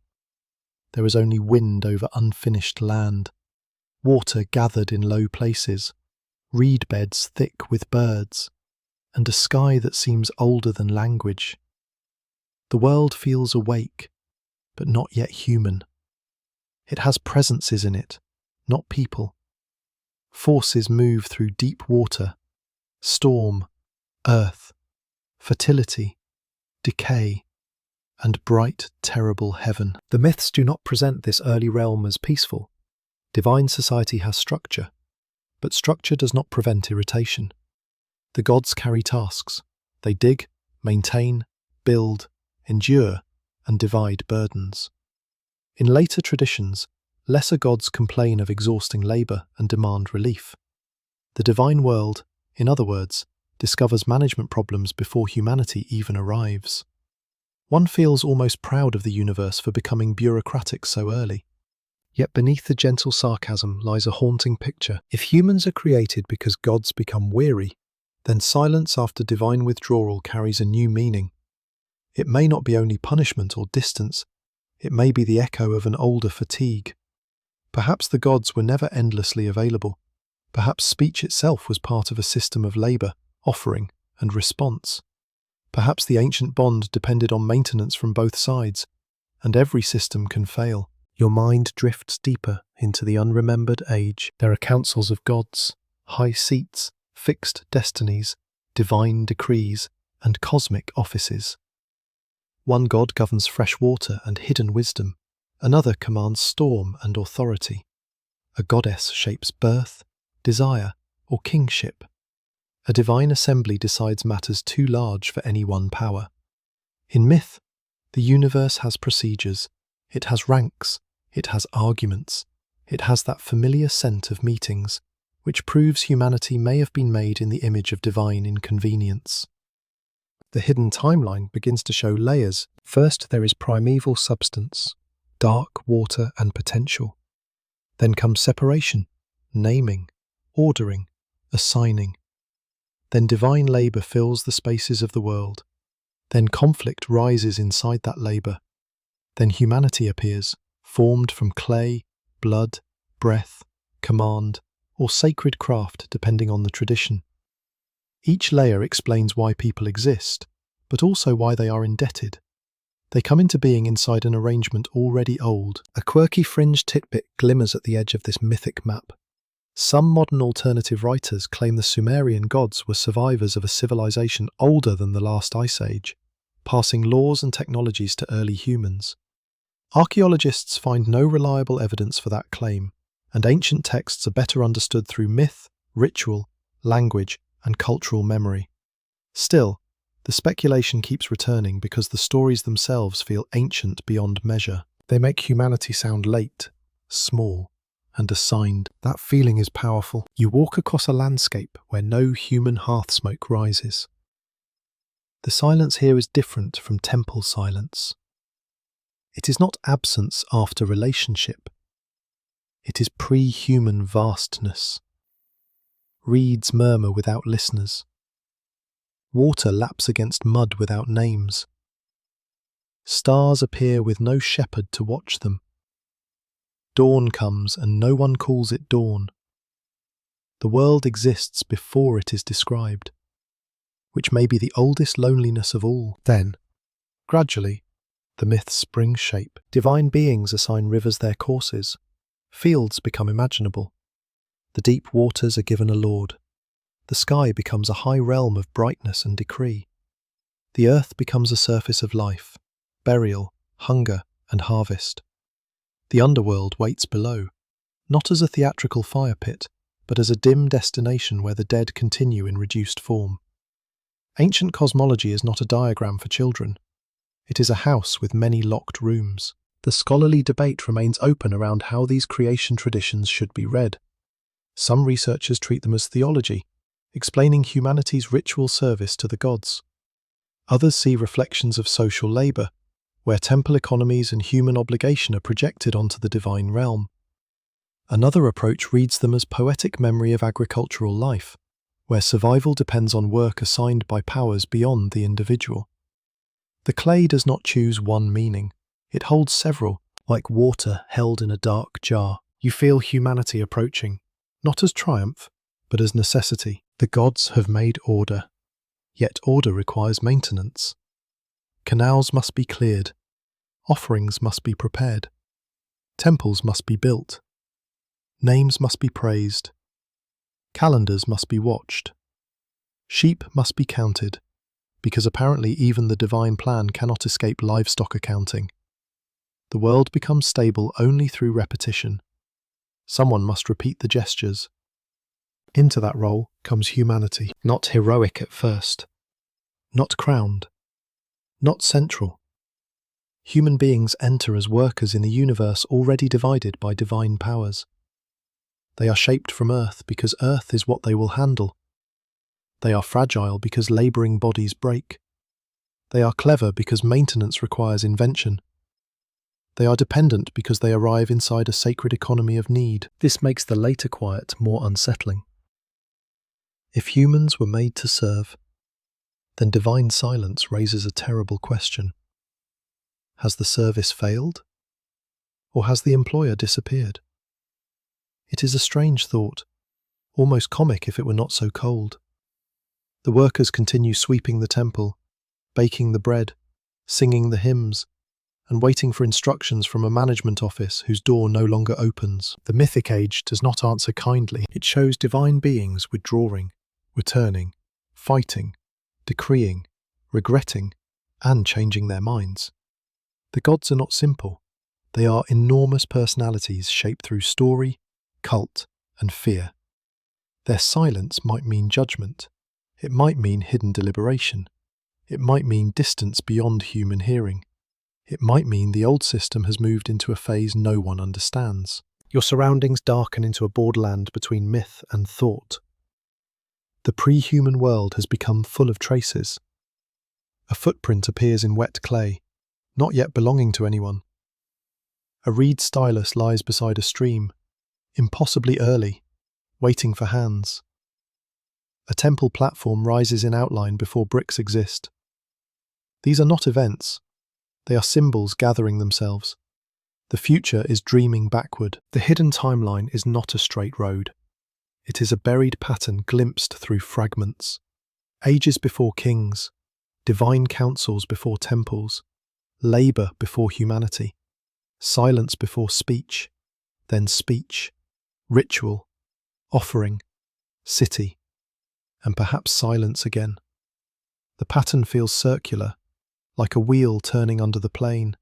You pause beneath a sky without constellations, because no one has named them yet. The stars are present, but unnamed light has a different coldness. You understand why the ancient stories place so much importance on naming. A name brings something into relation. A named god can be praised. A named city can be protected. A named fear can be carried. But the oldest silence has no name. It waits beyond the first stories, beyond the first signs pressed into clay, beyond the first temple song. The myths do not fully reveal it. They gesture toward it with dark water, divine fatigue, and the late arrival of humankind. They let you sense a world already ancient when humanity opens its eyes.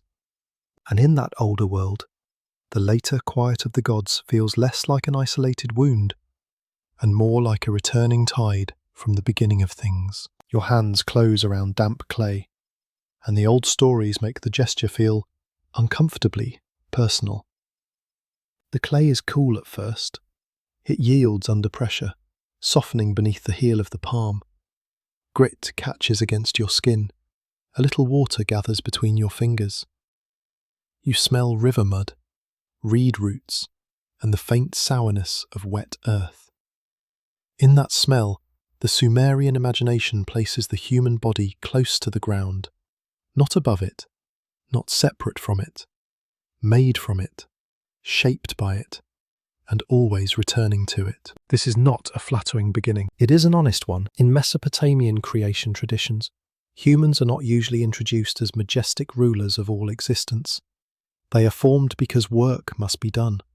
The divine world has burdens. Canals must be maintained, fields must be ordered, offerings must be supplied, and temples must be served. Humanity appears as an answer to divine exhaustion, which is both cosmic and oddly familiar. Apparently, even gods looked at the workload and decided to hire help. A mainstream historical fact gives the image its ancient seriousness. Sumerian and Akkadian myths preserve traditions in which human beings are created to relieve the gods of labour and provide ritual service. Scholars at Yale, Oxford, Chicago, and the University of Pennsylvania have studied these texts as reflections of temple society, agricultural obligation, and sacred economy. The stories do not place people outside the system, they place people inside it, as necessary workers in a world already owned by divine powers. You stand now in a mythic workshop, though the word workshop sounds too tidy. There is no polished floor. There is water, clay, shadow, breath, command, and presence. The first human form is imagined from earth made pliable. Perhaps a goddess shapes it. Perhaps wisdom guides the act. Perhaps divine substance enters the mixture in later traditions, giving human beings a troubling share in something greater than mud. The details shift across texts, but the feeling remains. Humanity is made between low earth and high intention. That middle place becomes the human condition. You feel the shaped clay beneath your imagined hands. It is fragile, but responsive. It can hold a mark. It can become brick, bowl, tablet, figurine, or body. No wonder ancient people found clay so meaningful. It is humble and miraculous at once. It takes form from pressure. It remembers touch. It dries into endurance, yet breaks under careless force. That is almost too obvious a metaphor, which means it is probably true. The first humans open their eyes inside obligation. They do not begin with leisure beneath flowering trees. They begin near fields, canals, storehouses, kitchens, and sacred rooms. They are made for burdens, but not only brutal burdens. To feed the gods is also to maintain relationship.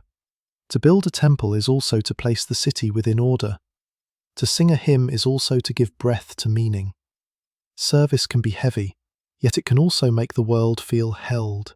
This is the delicate tension. If humans are servants of the gods, they are not meaningless. Their labour matters because divine order depends upon it. Every loaf placed on an altar, every canal cleared before flood season, every sheep counted for temple stores, every hymn remembered at dawn helps stitch the fragile world together. The servant role is lowly, but also central. People are small, and yet the system needs them. Ancient life understood that contradiction well. You walk through a settlement where labour begins before sunrise. A man shoulders a basket of mud bricks, muscles tightening beneath dusted skin. A woman kneads dough near a hearth, hair tied back, eyes narrowed against smoke. A child carries water in a vessel almost too large for small arms. A brewer checks jars. A potter turns a vessel. A scribe counts rations. A priest rehearses a hymn. The city moves because bodies move. The burden is everywhere. A quirky fringe tidbit attaches itself to this clay-born humanity. Some modern speculative writers claim the Sumerian creation of humans as workers records an ancient genetic program designed by sky beings. Serious scholars do not accept that as evidence, and the texts are better read through mythic language, ritual obligation, and social memory. Still, the claim persists because the myth contains a startling idea. Humans were made for a purpose that did not originate with them. That idea can comfort or disturb, depending on the hour. In the temple economy, purpose has a schedule. Offerings are not vague feelings of devotion. They must be baked, brewed, measured, transported, purified, presented, and recorded. Labour turns belief into matter. The gods receive through institutions built by human hands. And so, if the gods fall quiet, the workers do not simply lose a voice from the sky. They lose the answering side of their purpose. You stand beside a canal as workers clear silt with baskets and tools. The mud sucks at their feet. The sun climbs. Someone curses softly when a basket tears. Another person laughs. Because laughter sometimes saves what theology cannot. The canal must be cleared, whether omens are clear or not. Water does not wait politely for metaphysical reassurance. Barley needs irrigation. Sheep need grazing. Children need food. Humanity's role continues under silence. That is the uneasy revelation. The gods may have created people for service, but the work teaches people skills that become their own. They learn fields, seasons, tools, walls, trade, memory, law, and song. They begin as keepers of divine order, yet through keeping it, they become makers of human order too. A person formed for labour discovers craft. A person assigned to praise discovers poetry. A person counting temple grain discovers mathematics hiding in the storeroom. The old purpose expands. Perhaps that expansion is dangerous. An open scholarly debate lives inside this question. Some historians read Mesopotamian creation myths as justifications for temple labour and social hierarchy. Others see them as profound reflections on dependence, mortality, and the human place between nature and divinity. Another view suggests that myth gave dignity to necessary work by tying it to cosmic maintenance. None of these interpretations stands alone perfectly. The clay body of the myth carries all of them at once. You enter a small courtyard where a family meal is being prepared. The food is simple: bread, onions, dates, perhaps beer thick enough to nourish. A grandmother watches the younger ones with an expression polished by decades of practical disappointment. She does not need a myth to tell her humans were made for burdens. Her back already knows. Yet she also hums while she works, and the tune softens the air. Labour is not only suffering. This matters. The ancient story can sound bleak if heard quickly. Humans made to work. Humans made to feed gods. Humans made late. From clay, into a system not of their choosing. But within that burden lies the beginning of culture. Work done together becomes rhythm. Rhythm becomes song. Song becomes memory. Memory becomes tradition. Tradition becomes a way for fragile beings to endure more than fragility should allow. You feel the clay drying on your hands. It tightens the skin, leaving pale lines along your fingers. The sensation is intimate, almost like time itself touching you. You begin to understand why a silent God would not erase human purpose at once. The old commands may fade, yet the hands remember. The field remembers the plough. The temple remembers footsteps. The mouth remembers hymns. The heart remembers asking. And perhaps asking becomes its own form of service. If no answer comes, the worker still lifts the basket. The singer still prepares the throat. The mother still cools the fevered child. The scribe still presses signs into clay. Not because certainty has remained whole, but because life has placed its weight upon them.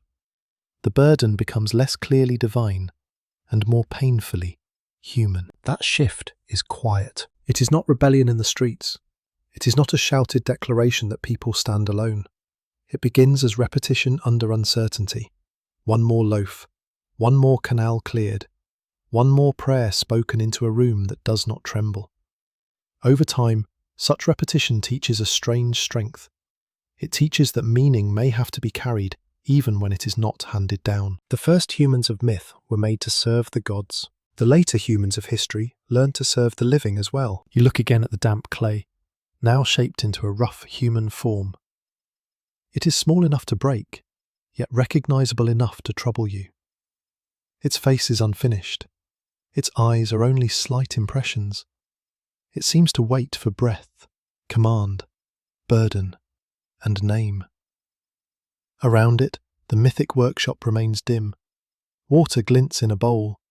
Reed shadows move against the wall. Somewhere beyond sight, the old divine order listens or does not listen. The figure says nothing. Still, it contains the question, if humanity was made to answer the needs of the gods, what becomes of humanity when those needs are no longer heard clearly? Perhaps people remain servants of an absent household. Perhaps they become caretakers of a world left in their hands. Perhaps the silence does not cancel the burden, but changes its owner. The clay cools again in your palm. It feels like earth, body, tablet, brick, and memory together. It feels like the first agreement and the first uncertainty. It feels like a creature made for labour discovering, very slowly, that its work has begun to mean more than obedience. The market opens beneath a pale sky, and nobody announces that the sacred world has grown thinner. Life does not stop politely for metaphysical trouble. That would be considerate, and history is rarely considerate. A woman balances a basket of onions on one hip while arguing over wool.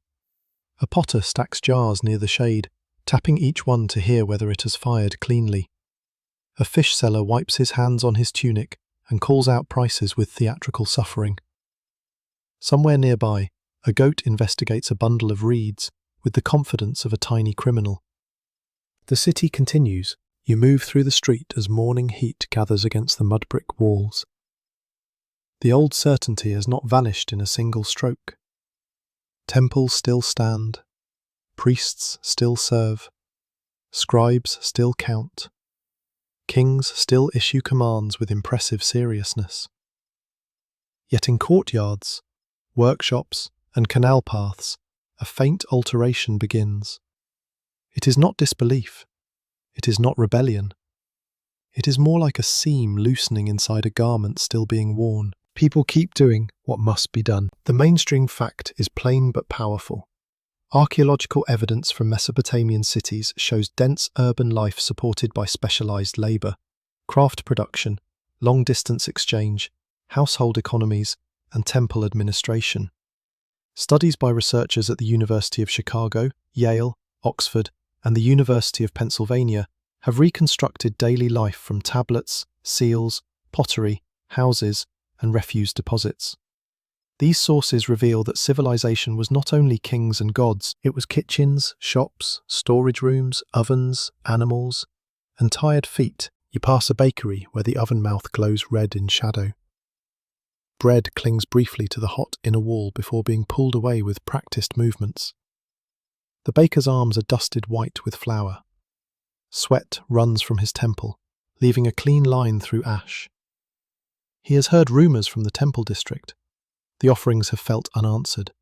The omens have remained clouded. The king has ordered more rituals. He listens while turning bread, then shrugs with only half conviction. Bread cannot wait. That becomes the city's first philosophy. In a courtyard, two women sort lentils on a reed mat. Their fingers move quickly, removing grit and husk. One speaks softly about a dream that brought no comfort. The other says dreams have become unreliable lately, like merchants, husbands, and roof beams in the rainy season. The joke is small, but it breaks the tension enough for both to breathe. Humour does not solve fear. It gives fear a stool to sit on. A child chases another through the lane, nearly colliding with a water carrier. The water carrier scolds them with magnificent precision. Children in ancient cities are excellent evidence that the universe continues without asking scholars for permission. They laugh, fall, cry, forget, and run again.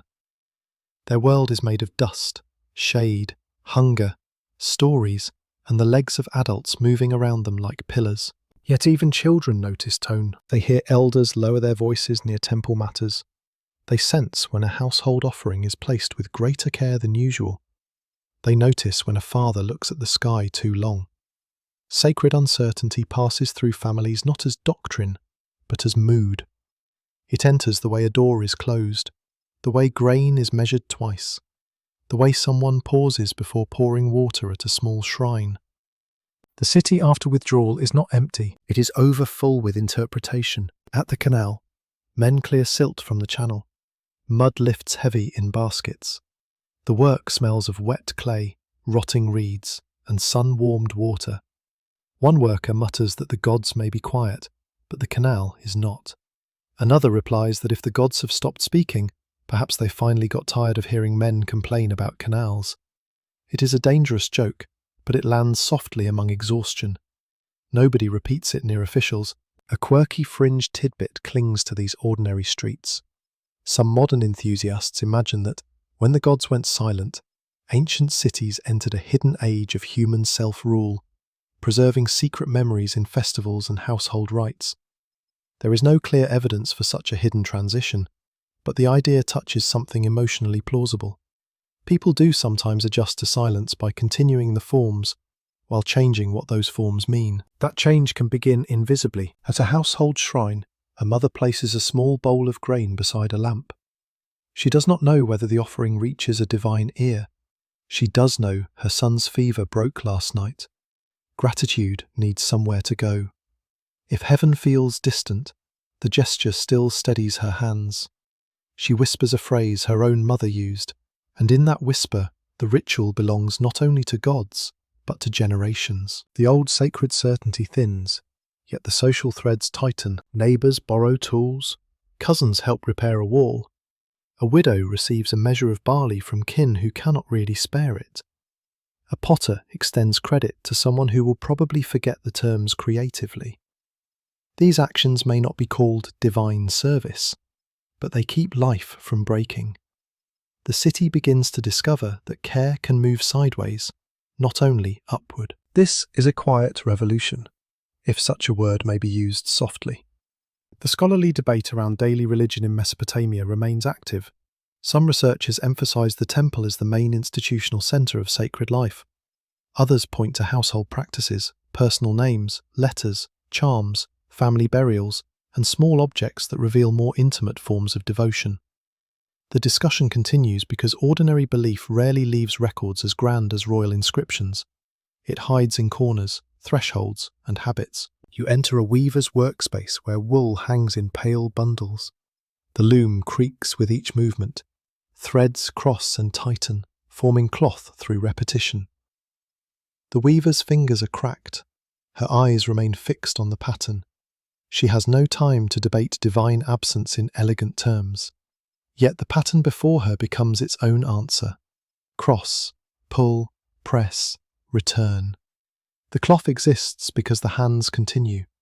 Outside, a messenger passes through the street, carrying palace instructions. People step aside. Some bow slightly. Others watch from doorways. Authority still moves with visible force, but its aura feels less complete.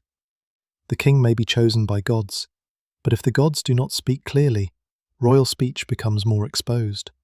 People obey, because obedience remains practical. Still, the old glow around command has dimmed at the edge. The marketplace grows louder near midday. Copper tools flash in sunlight. Dates are weighed. Fish spoil with rude speed. A trader from upriver describes tensions near another city, adding details freely whenever attention begins to fade. Rumour travels faster than official tablets because rumour does not wait for a trained scribe. It moves mouth to mouth, gathering dust and decoration. In that rumour, the silence changes shape. Some say the gods are angry. Some say priests have failed. Some say a king has hidden an omen. Some say distant enemies have polluted the land. Some say nothing unusual has happened, which is often the most stubborn opinion in any crisis. A few simply lower their eyes and continue working.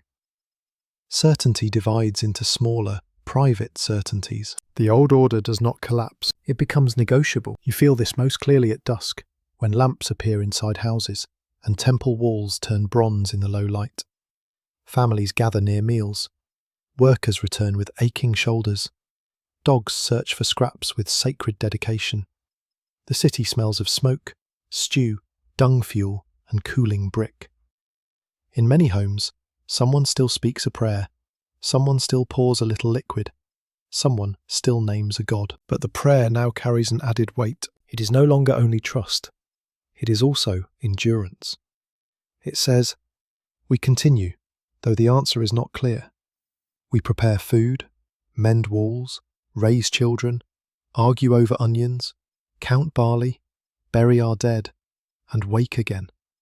We keep the gestures alive because without them, the darkness would be larger. The temple remains above the city, solemn against the stars. Yet below it, in kitchens and courtyards, another kind of sacredness begins to flicker.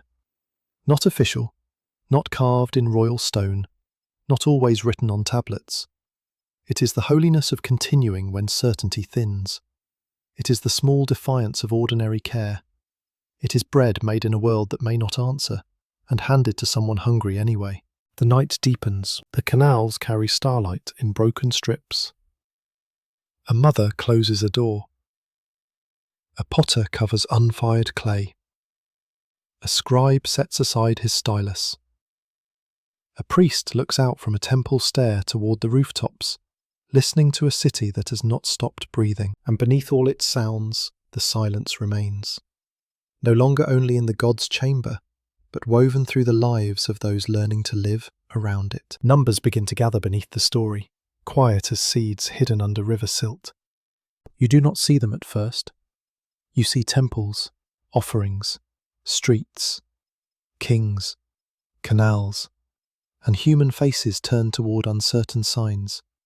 Yet beneath those visible things lies another structure, less obvious and more enduring. The ancient world counts. It counts grain, sheep, workers, days, months, stars, gods, measures, debts, and festivals. Counting is not cold here. It is one of the ways order keeps breathing. A number can be a fence against chaos. In the scribal rooms, lists multiply like reeds along a canal. One sign follows another in trained columns. Measures of barley are recorded. Labour teams are assigned. Offerings are divided by day, deity, and occasion.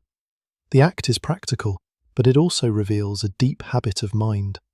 To count is to place things where they belong. To number the world is to suggest that the world has a pattern, even when the heart doubts it. The mainstream historical fact is clear.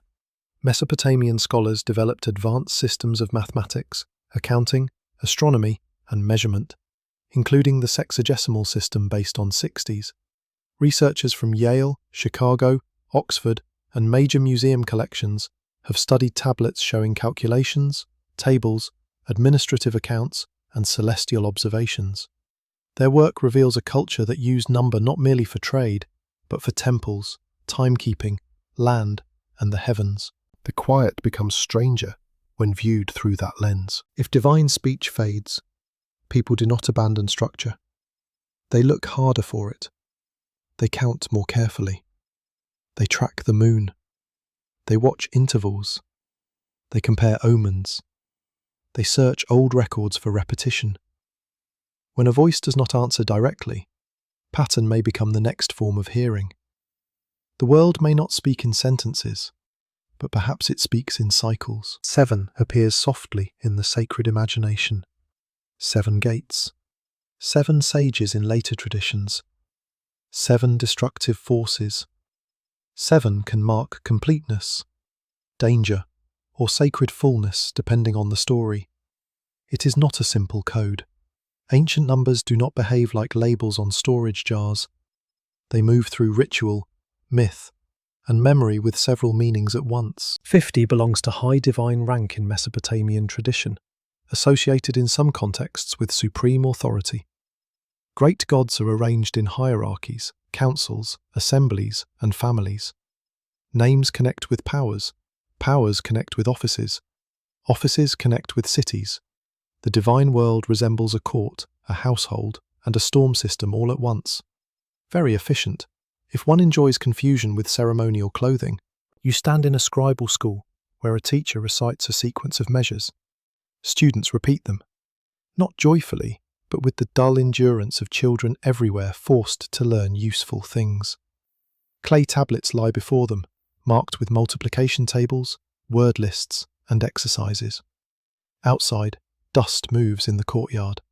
Inside, the future administrators of temples and palaces learn how to make reality fit into rows. One boy makes an error. The teacher corrects him with a sigh that seems older than civilization. The mistake is small, but small mistakes can become large trouble. A wrong ration leaves a worker hungry. A wrong measure weakens a wall. A wrong date disrupts a festival. A wrong omen comparison may frighten a king into action. In this world, numbers are not abstract toys. They have consequences. The city depends on exactness. So does worship. Festivals must occur at proper times. Offerings must match obligations. Priestly service follows sequence. Lunar months need observation and adjustment. The stars provide signs, but only to those trained to remember what happened when similar signs appeared. Knowledge accumulates like sediment, layer upon layer. The scribes build a hidden archive under the visible city. A quirky fringe tidbit slips into this numerical darkness. Some modern writers claim Mesopotamian sacred numbers conceal astronomical data from a lost civilization, or even a map of planets known through impossible ancient science. Mainstream scholars are far more cautious, pointing to actual cuneiform evidence for careful skywatching, mathematical skill, and theological symbolism. Still, the fascination is understandable. When numbers survive from the deep past, they feel like keys, and everyone likes keys, especially to doors that may not exist. Yet real ancient numbers are mysterious enough. You climb in imagination to a high place where observers watch the night. The air is cooler there. The city below glows with scattered lamps. Dogs bark and fall silent. The canals carry faint lines of starlight. Above, the sky is immense, black, and crowded with bright points that seem arranged by an intelligence just beyond reach. A watcher notes the moon's shape, the appearance of a planet, the rising of a star, the timing of darkness. The heavens move. They do not explain themselves. That is enough to keep generations looking upward. If the gods no longer give clear answers through temple signs, perhaps they still speak through recurrence. The moon disappears and returns. Flood seasons follow rough expectation, though never with perfect manners. Stars rise in their appointed times. Shadows lengthen, shorten, and lengthen again. Pattern becomes consolation.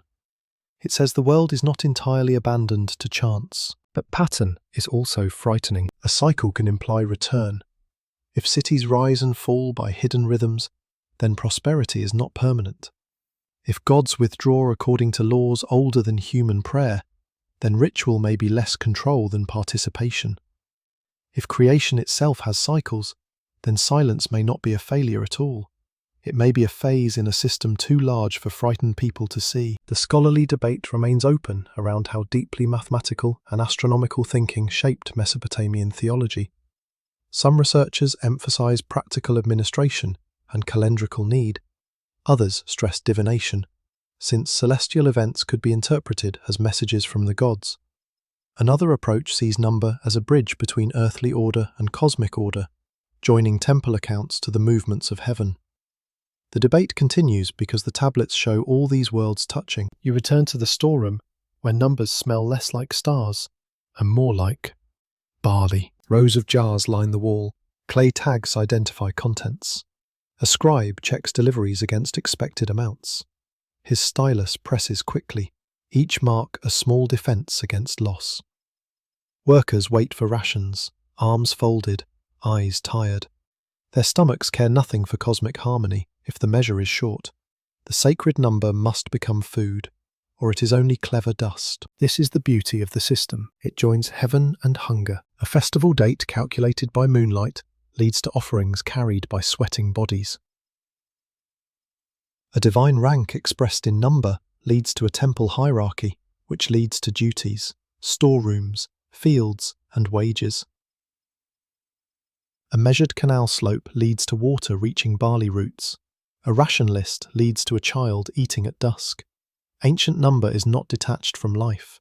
It is life made countable, so life may continue. In the hidden timeline, numbers become the bones of memory.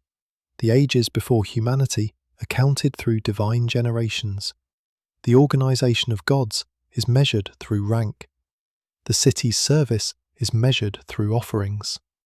The sky's movement is measured through observation.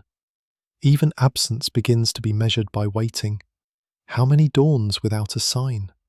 How many rituals without certainty? How many dreams without a voice? You feel the question narrow. What happens when a system built on response keeps all its structure, but loses its answer? Perhaps it becomes more precise.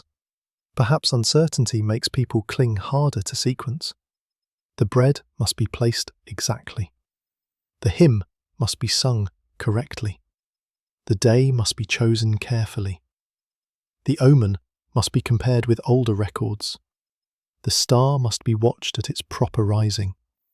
When meaning feels fragile, procedure becomes shelter. That shelter is not foolish, it is human. You stand beneath the night sky again, where the old watchers scan the heavens with patient eyes. The stars seem silent, yet they move according to patterns that invite trust. No god speaks plainly from the darkness. No divine command falls into the hand. Still, the watcher marks the tablet. The act itself says something. It says that silence may contain order. It says that the absence of voice is not the same as the absence of pattern. Below, the city sleeps in fragments. A mother turns beside a child. A guard leans against a gate. A priest dreams uneasily. A scribe's unfinished tablet dries beside his bed. The canals continue their dark motion. The temple stands like a shadowed number against the sky, measured by height, aligned by habit, filled with waiting. The forgotten system does not reveal itself all at once. It emerges through measures, cycles, ranks, and repetitions. 7, 50, 60, months, stars, offerings, generations, duties. Each number is a small lamp in the dark, not enough to end the silence, but enough to show that the silence has shape. And perhaps that is why the ancient scribes kept counting, not because numbers answered everything, but because they kept the world from becoming entirely mute. A strange whisper rises at the edge of the old stories, where history grows thin and imagination leans in. You hear it not inside the temple, not in the palace court, and not among the ordinary market voices. It comes from the borderlands of memory, from places where later traditions gather older fragments and rearrange them beneath different skies.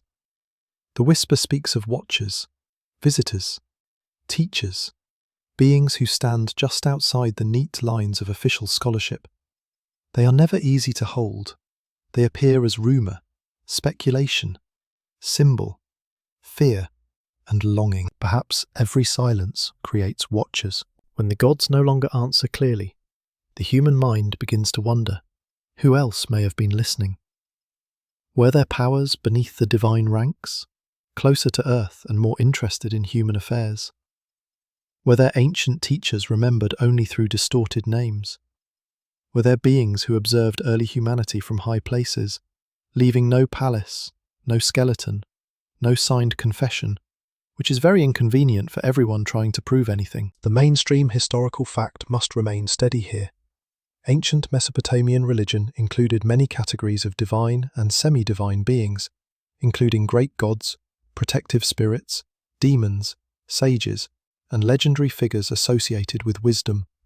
Scholars at Oxford, Yale, Chicago, and the University of Pennsylvania have studied these beings through myths, ritual texts, incantations, art, and later scholarly traditions.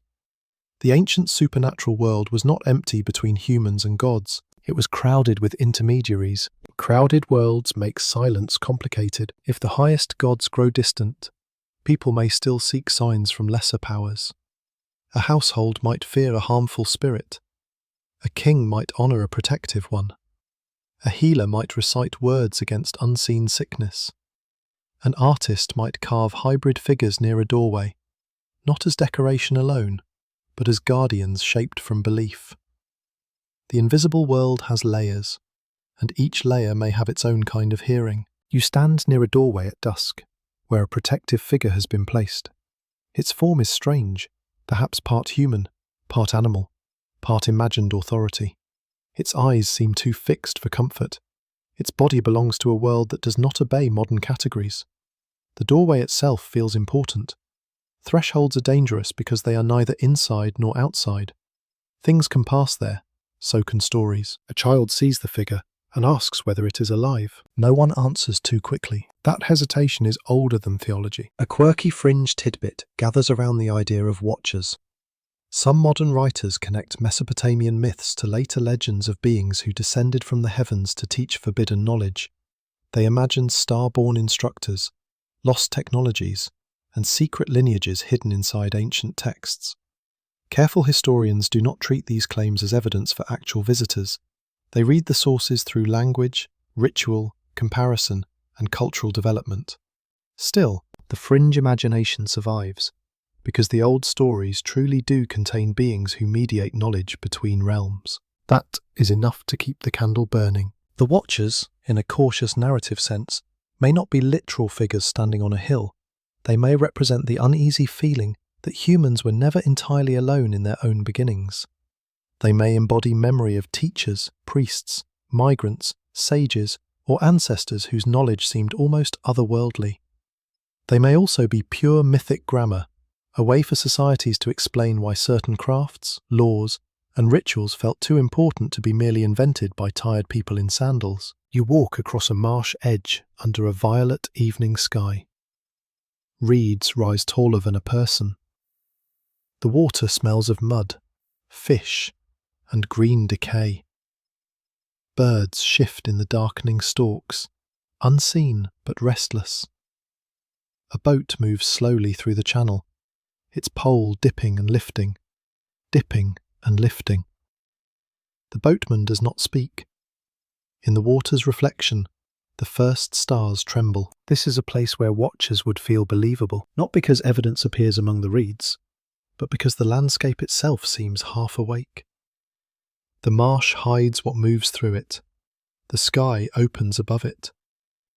A person here could easily imagine eyes in both directions, watching from below and above. Ancient religion often grows from such places, where the world refuses to be only one thing. Later Mesopotamian traditions speak of sages linked with wisdom before the flood, culture heroes associated with knowledge, and protective beings whose images guarded human spaces. These figures do not prove the wild stories attached to them by modern speculation, but they do show that ancient people imagined knowledge as something transmitted across boundaries. Wisdom could come from the deep, from the divine, from a teacher, from a dream, from an old line preserved in clay. The scholarly debate remains active around these figures. Some researchers interpret them as priestly ideals projected into mythic time. Others examine their role in royal ideology, where kings claim access to primeval wisdom. Another approach sees them as guardians of ritual knowledge, expressing the authority of scribes and scholars through supernatural imagery. The discussion remains open because the figures are deliberately layered. They are persons, symbols, memories, and functions at once. You enter the house of a learned ritual specialist. Shelves hold tablets, amulets, vessels, herbs, stones, and small figurines. The room smells of wax smoke, crushed plants, and clay dust. A patient sits near the wall, wrapped in a cloak, eyes heavy with fever or fear. The specialist prepares words against an unseen force. He may name a god. He may call upon protective powers.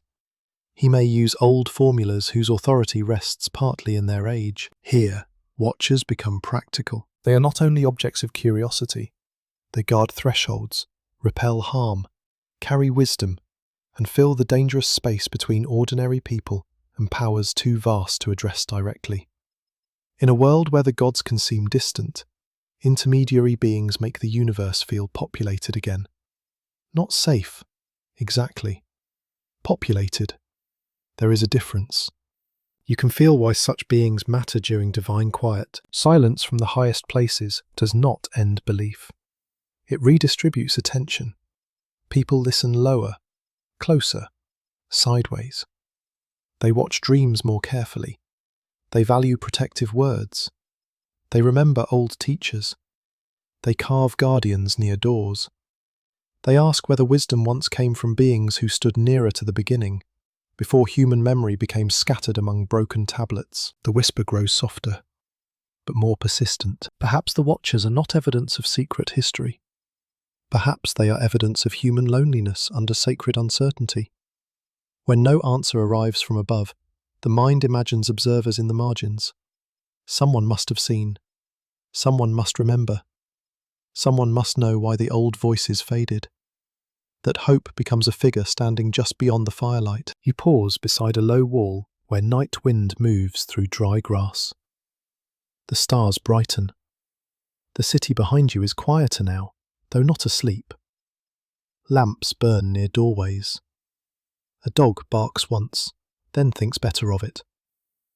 The temple roofline cuts the sky in dark geometry. Between earth and heaven, there seems to be room for presences without names. This is the unsettling gift of the fringe whisper. It does not need to be accepted as fact to reveal a truth about the ancient imagination. People lived in a layered world. They placed guardians at doors because doors mattered. They preserved stories of sages because knowledge seemed inherited from depths beyond any one lifetime. They feared demons because illness and misfortune felt personal. They honoured gods because power seemed alive. And when silence entered the system, it did not empty the world. It made every shadow more attentive. You look toward the marsh again, where the water reflects a torn image of the stars. A reed bends. A bird lifts suddenly into darkness. For one brief moment, the movement feels like a sign, though it may be only a bird doing bird business, which birds have always considered extremely important. Still, your heart notices. That is how watching works. It begins outside you, then becomes something inside your own attention. The watchers may be ancient beings, symbols, memories, fears or stories. They may be nothing more than humanity's refusal to believe its questions fell into empty air. Yet in the long quiet after divine speech becomes uncertain, even that refusal has power. It keeps imagination awake. It keeps thresholds guarded. It keeps old wisdom surrounded by mystery. It allows the listener to feel that something remains near the edge of human life, not answering clearly, not departing fully, only watching. And perhaps being watched is its own uneasy form of not being alone. The modern scholar sits beneath fluorescent light, holding ancient uncertainty with gloved hands.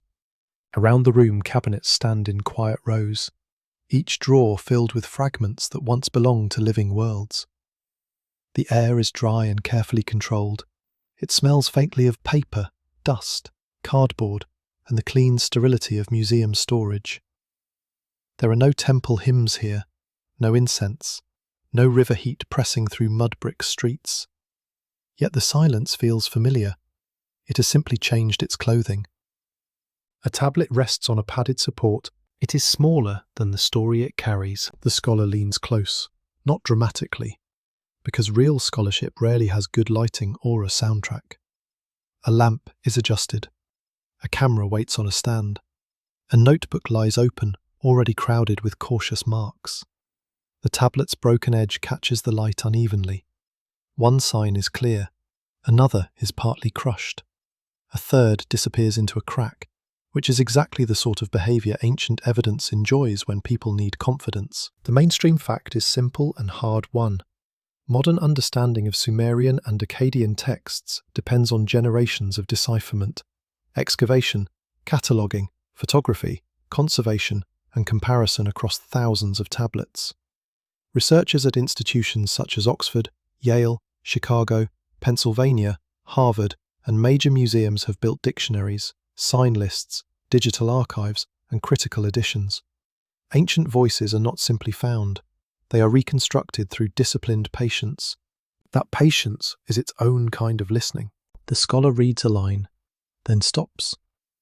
The tablet does not offer a full sentence. It offers possibilities. A sign might indicate speech, command, lament, quietness, abandonment, or ritual failure, depending on its place and companions. The grammar is not a locked chest with one key. It is a damaged doorway with several rooms behind it. Each room is plausible. None is entirely safe. You watch the scholar compare photographs of related tablets. Some come from old excavations with imperfect records. Some were purchased long ago, carrying less context than anyone would like. Some are school copies of older compositions. Some preserve lines nearly identical to known laments. One fragment mentions a city bereft of divine protection. Another speaks of a temple whose song has ceased. Another gives a ritual plea for a god to return. The pieces resemble a broken night sky. Stars remain, but constellations must be drawn carefully. A second scholar enters, carrying coffee with the solemnity of a sacred vessel. She studies the transliteration and raises one eyebrow. The eyebrow is a powerful academic instrument. It can mean interest, doubt, disagreement, hunger, or all four before lunch. She suggests that the phrase might not describe literal silence, but ritual stillness after catastrophe. The first scholar nods, then points to a parallel line in another lament. The debate begins softly. No one is trying to destroy wonder. They are trying to protect it from becoming nonsense. This matters. Ancient texts invite longing, and longing can become careless. A broken line about quiet gods can quickly grow into a grand claim, especially when the reader wants the past to confirm a secret. Good scholarship slows the hand. It asks where the tablet came from, what genre it belongs to, how the signs are formed, what similar phrases appear elsewhere, and whether the translation is carrying more certainty than the clay allows. A quirky fringe tidbit waits outside the scholarly room like a persistent visitor. Popular books and online theories sometimes announce that Sumerian tablets plainly describe gods leaving humanity after direct contact in a prehistoric age. These claims often ignore grammar, genre, and context, which is impressive in the way a goat ignoring a garden fence is impressive. Yet they spread because they offer a clean mystery with a sharp answer. The real tablet offers something quieter and more demanding. The real tablet asks you to dwell in uncertainty. The scholars gather around that uncertainty. One sees theology. The silence may be a poetic sign that the god has withdrawn favour. Another sees politics. The language may help explain the fall of a dynasty, the failure of a king, or the trauma of conquest. Another sees ritual. The text may have been performed to persuade a deity to return, turning absence into a ceremony of restoration. Another sees memory. Perhaps the words preserve how communities experienced disaster, not as an event alone, but as the collapse of meaning. Each reading changes the tablet's voice. The open scholarly debate remains alive because ancient Mesopotamian texts refuse modern categories. A lament can be literature, ritual, political theology, communal grief, and historical reflection at once. A temple can be a sacred house, an economic centre, a political symbol, and a social machine. A silent god can be a poetic device, a theological crisis, or the emotional shape of ruin. The past does not line up neatly for our convenience, very inconsiderate, also very honest. The scholar turns to the surface again. Photography reveals details invisible under ordinary light. Angled illumination throws tiny wedges into relief. Digital images can be enlarged, rotated, compared, and studied across continents. A sign that once looked like damage may become readable. A sign once thought clear may dissolve into caution. Technology sharpens the view, but it does not remove judgment. Even the clearest image still needs a human mind trained to hesitate. You feel the ancient scribe behind the modern scholar. One pressed wedges into damp clay. The other presses meanings into careful sentences. One recorded a silence. The other explains why that silence may not mean only one thing. Between them lie fallen cities, lost languages, imperial collections, excavation trenches, academic arguments, and shelves full of tablets waiting their turn. The chain is fragile, but it holds. A museum label might say, "Fragment of a lament, clay, southern Mesopotamia, early 2nd millennium." It would be accurate and almost criminally calm. It cannot say how the tablet feels when the damaged line opens under light. It cannot say how a scholar's breath changes when a phrase suggests divine absence. Labels are useful little rectangles. They are not built to carry dread. In a university seminar room, the same text appears on a screen. Students sit with laptops, printed handouts, and expressions ranging from intense concentration to noble sleep resistance. The professor guides them through the signs. A student asks whether the passage means the gods were believed to have abandoned the city. The professor pauses, delighted and burdened by the chance to complicate everything. Perhaps, she says. Then comes the careful unpacking. Ancient speakers may have meant abandonment in ritual terms, political terms, theological terms, or poetic terms. Belief and metaphor need not be enemies. A community can describe disaster as divine withdrawal because that language is the truest available vessel for suffering. The students write notes. One looks disappointed that the answer is not simpler. Another looks relieved that the past remains deep. You sit with that depth. The scholarly world does not make the mystery smaller. It makes the mystery more precise. It removes false certainty, but leaves real wonder. It says the tablet may not be a transcript of gods literally becoming quiet. It may not be proof of a hidden prehistoric departure. It may not even describe one event. Yet it undeniably belongs to a tradition in which divine absence could be imagined, sung, written, performed, and feared. That is enough to matter. In the storage room, the tablet is returned to its tray. A small card follows it, carrying catalogue numbers and notes. The drawer closes with a soft, padded sound. The silence inside is now modern, archival, protected. Still, the ancient question does not stay in the drawer. It follows the scholar back to her desk. It follows students into the evening. It follows anyone who has ever mistaken silence for emptiness, then discovered it was crowded. The fluorescent lights hum above the tables. Outside, traffic moves beyond the museum walls. People cross streets with coffee cups, phones, umbrellas, worries, and private griefs. They do not know that inside, broken clay has spent the day making careful people argue about the quiet of gods. That is fine. Most of history works without applause. The scholar types a sentence, then deletes one word. The deletion is important. It removes certainty where certainty has not been earned. Another word replaces it, softer, more cautious, more faithful to the damage. The final line does not close the question.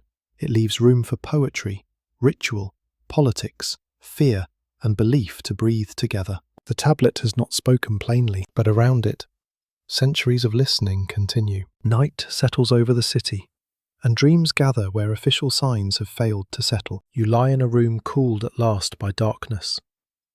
The heat of the day still lingers inside the walls, but it is fading now, slowly, like anger losing interest. A reed mat presses lightly against your shoulder.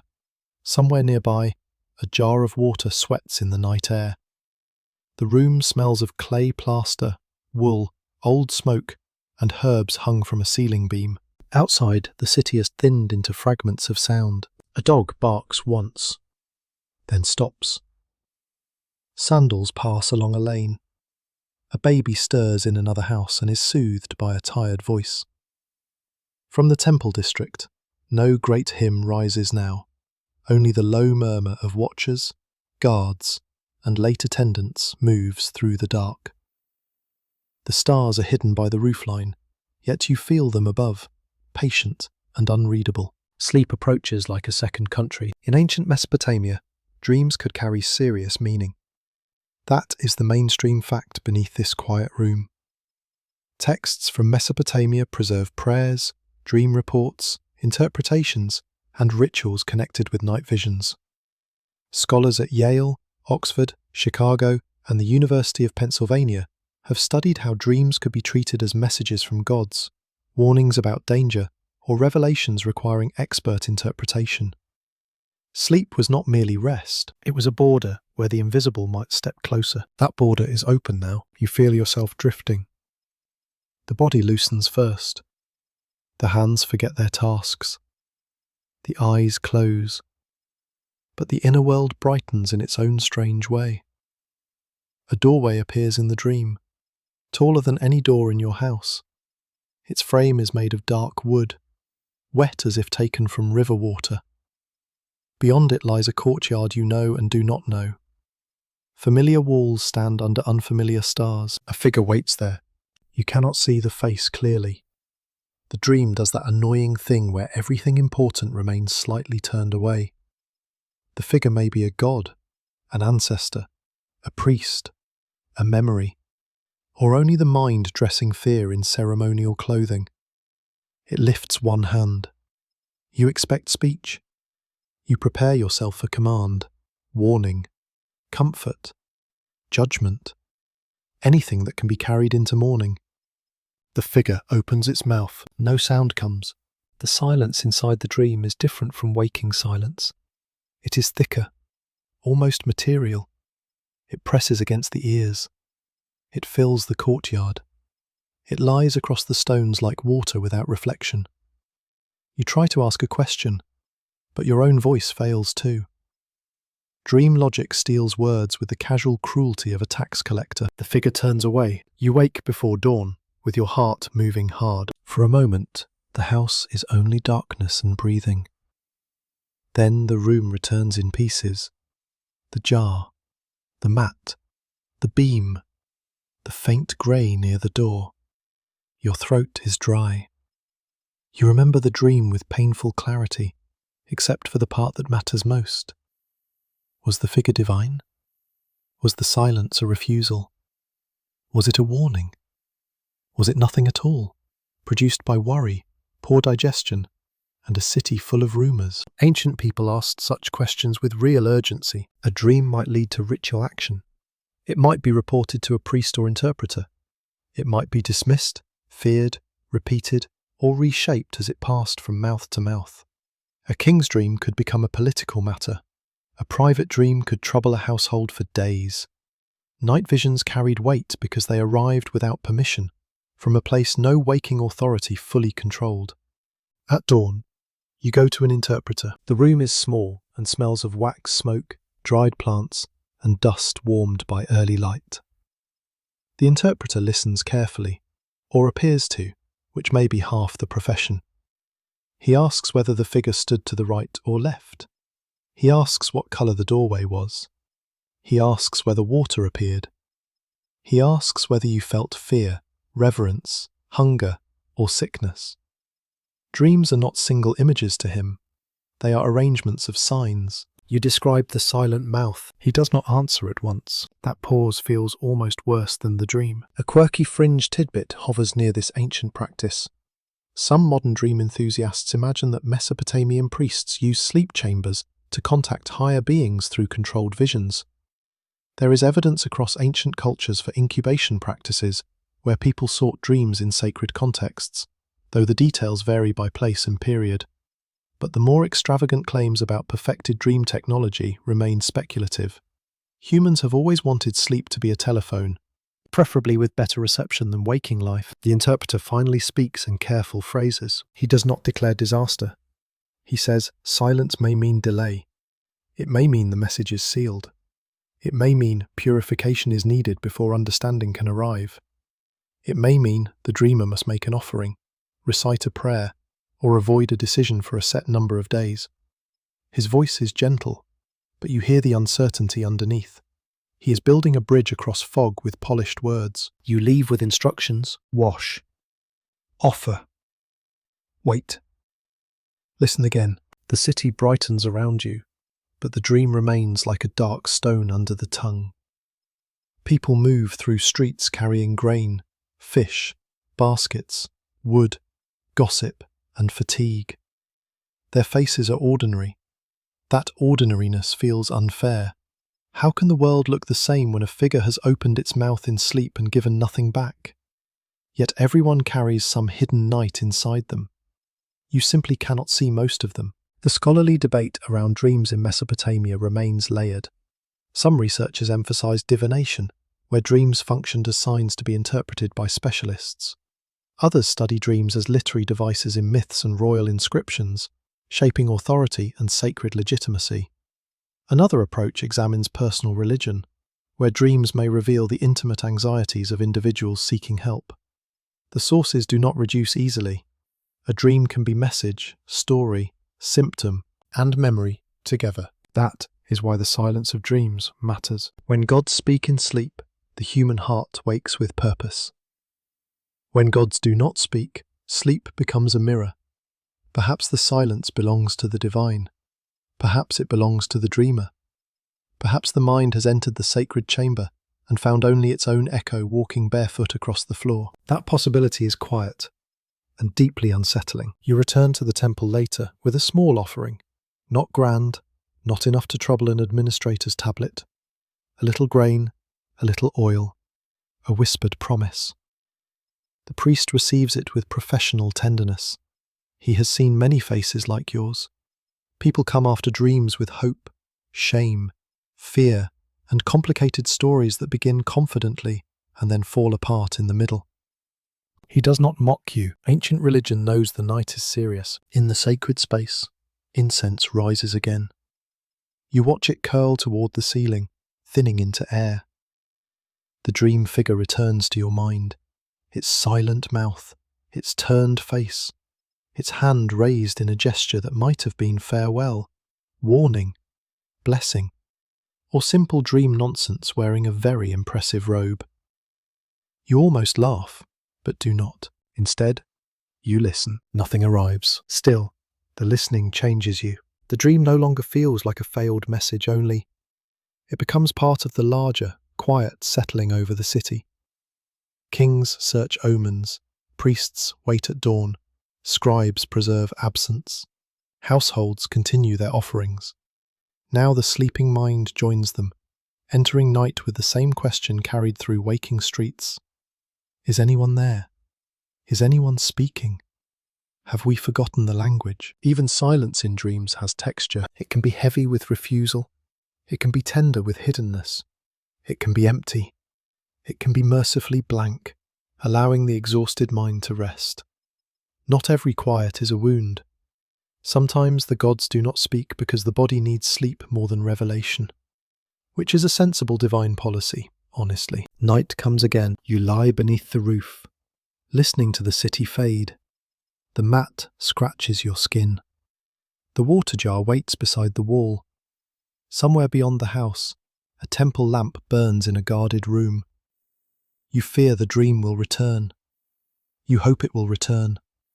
Both feelings share the same breath. Sleep opens slowly. This time, there is no figure, no door, no courtyard of strange stars. There is only darkness, soft and wide. At first, that seems like failure. Then, gradually, it becomes rest. The silence does not explain itself. It does not command, warn, or comfort. It simply surrounds you without breaking. Perhaps the mind, deprived of divine speech, begins to hear its own depths. Perhaps dreams that no longer speak are not empty dreams, but the first rooms where humans learn to sit alone with mystery. The river keeps moving through the night, indifferent to the questions gathered along its banks. You stand where the dark water presses against reeds and moored boats. The current is slow near the edge, but farther out it carries a deeper force, unseen beneath the glimmer of stars. Mud softens under your sandals, frogs call from hidden places, insects tremble above the surface, briefly silver when the moon catches them. The river smells of silt, fish, wet roots, and the long patience of earth carried downstream. It does not hurry, it does not wait. For the people of Sumer, rivers are not scenery. They are lifelines, borders, roads, threats, and old companions with difficult tempers. Their waters feed fields, fill canals, move boats, carry goods, and shape the very possibility of city life. Yet the same waters can flood, erode, drown, stagnate, or leave salt behind when managed poorly. A river is generosity with teeth. Ancient people understood that better than anyone who has only admired water from a safe balcony. A mainstream historical fact flows beneath this quiet scene. The Tigris and Euphrates river system supported irrigation agriculture, trade, settlement growth, and urban development across ancient Mesopotamia. Research from institutions such as Chicago, Yale, Oxford, and the University of Pennsylvania has shown that canals, levees, river transport, and floodplain management shaped the social and economic life of early cities. Civilization here was not built beside water. It was built through negotiation with water. You follow a boatman preparing to leave before dawn. His craft is low, practical, and patched in several places.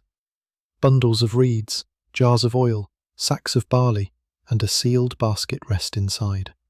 He checks a rope, spits into the river for luck or habit, then pushes the boat away from the bank.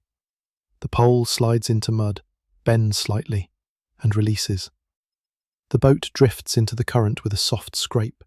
A second man crouches near the cargo, half awake and already irritated by the day. The river accepts them without comment. Along the bank, fields stretch outward into darkness. Canals branch from the main channel like veins. Their water will travel through smaller cuts and ditches, feeding barley roots before returning, sinking, or vanishing in heat. Each canal has to be cleared. Each bank must be watched. Each gate must be repaired before failure grows expensive. The city depends on this watery architecture, yet no wall can make the river obedient forever. The old divine silence feels different here. In the temple, silence gathers around an offering. In the palace, it sits near the throne. In dreams, it opens its mouth and refuses sound. Beside the river, silence becomes movement. The gods may be quiet, but the water still speaks in its own low language. Not with answers, but with continuance. It says nothing about purpose. It only carries the boat. You listen to the pole enter and leave the water. Dip. Push. Lift. The rhythm steadies the mind. A quirky fringe tidbit drifts beside the current. Some modern seekers imagine the rivers of Mesopotamia as encoded sacred pathways, guiding souls or messages between earthly cities and divine realms. Mainstream scholarship treats rivers primarily through ecology, economy, transport, agriculture, and religious symbolism where evidence allows. Still, it is easy to understand the attraction. A river does look like a road made by something older than human choice. As the boat moves downstream, the sky begins to pale. Marsh birds rise in sudden groups, their wings beating the air into brief disorder. Reeds grow thick along the banks, whispering against the hull. The boatman chews a date and watches the water ahead with eyes trained by years of small dangers. Sandbars shift, hidden roots slag. A careless turn can spill cargo, and cargo is just another word for tomorrow's argument. The river carries news. At one landing, a man speaks of a failed harvest near a distant canal. At another, a woman asks whether the temple in the great city has resumed full songs. A merchant says omens have been unclear everywhere, though merchants often improve stories during travel. A soldier says the king remains favoured, and says it loudly enough to make belief seem mandatory. Rumour flows faster than barges, but the barges carry it anyway. The river also carries grief. A family waits near a small landing with a wrapped body, preparing for rites tied to burial and memory. Their voices are low. The youngest among them does not fully understand why everyone is speaking as though the air might break. The river slides beside them, reflecting the morning sky. It has seen countless farewells.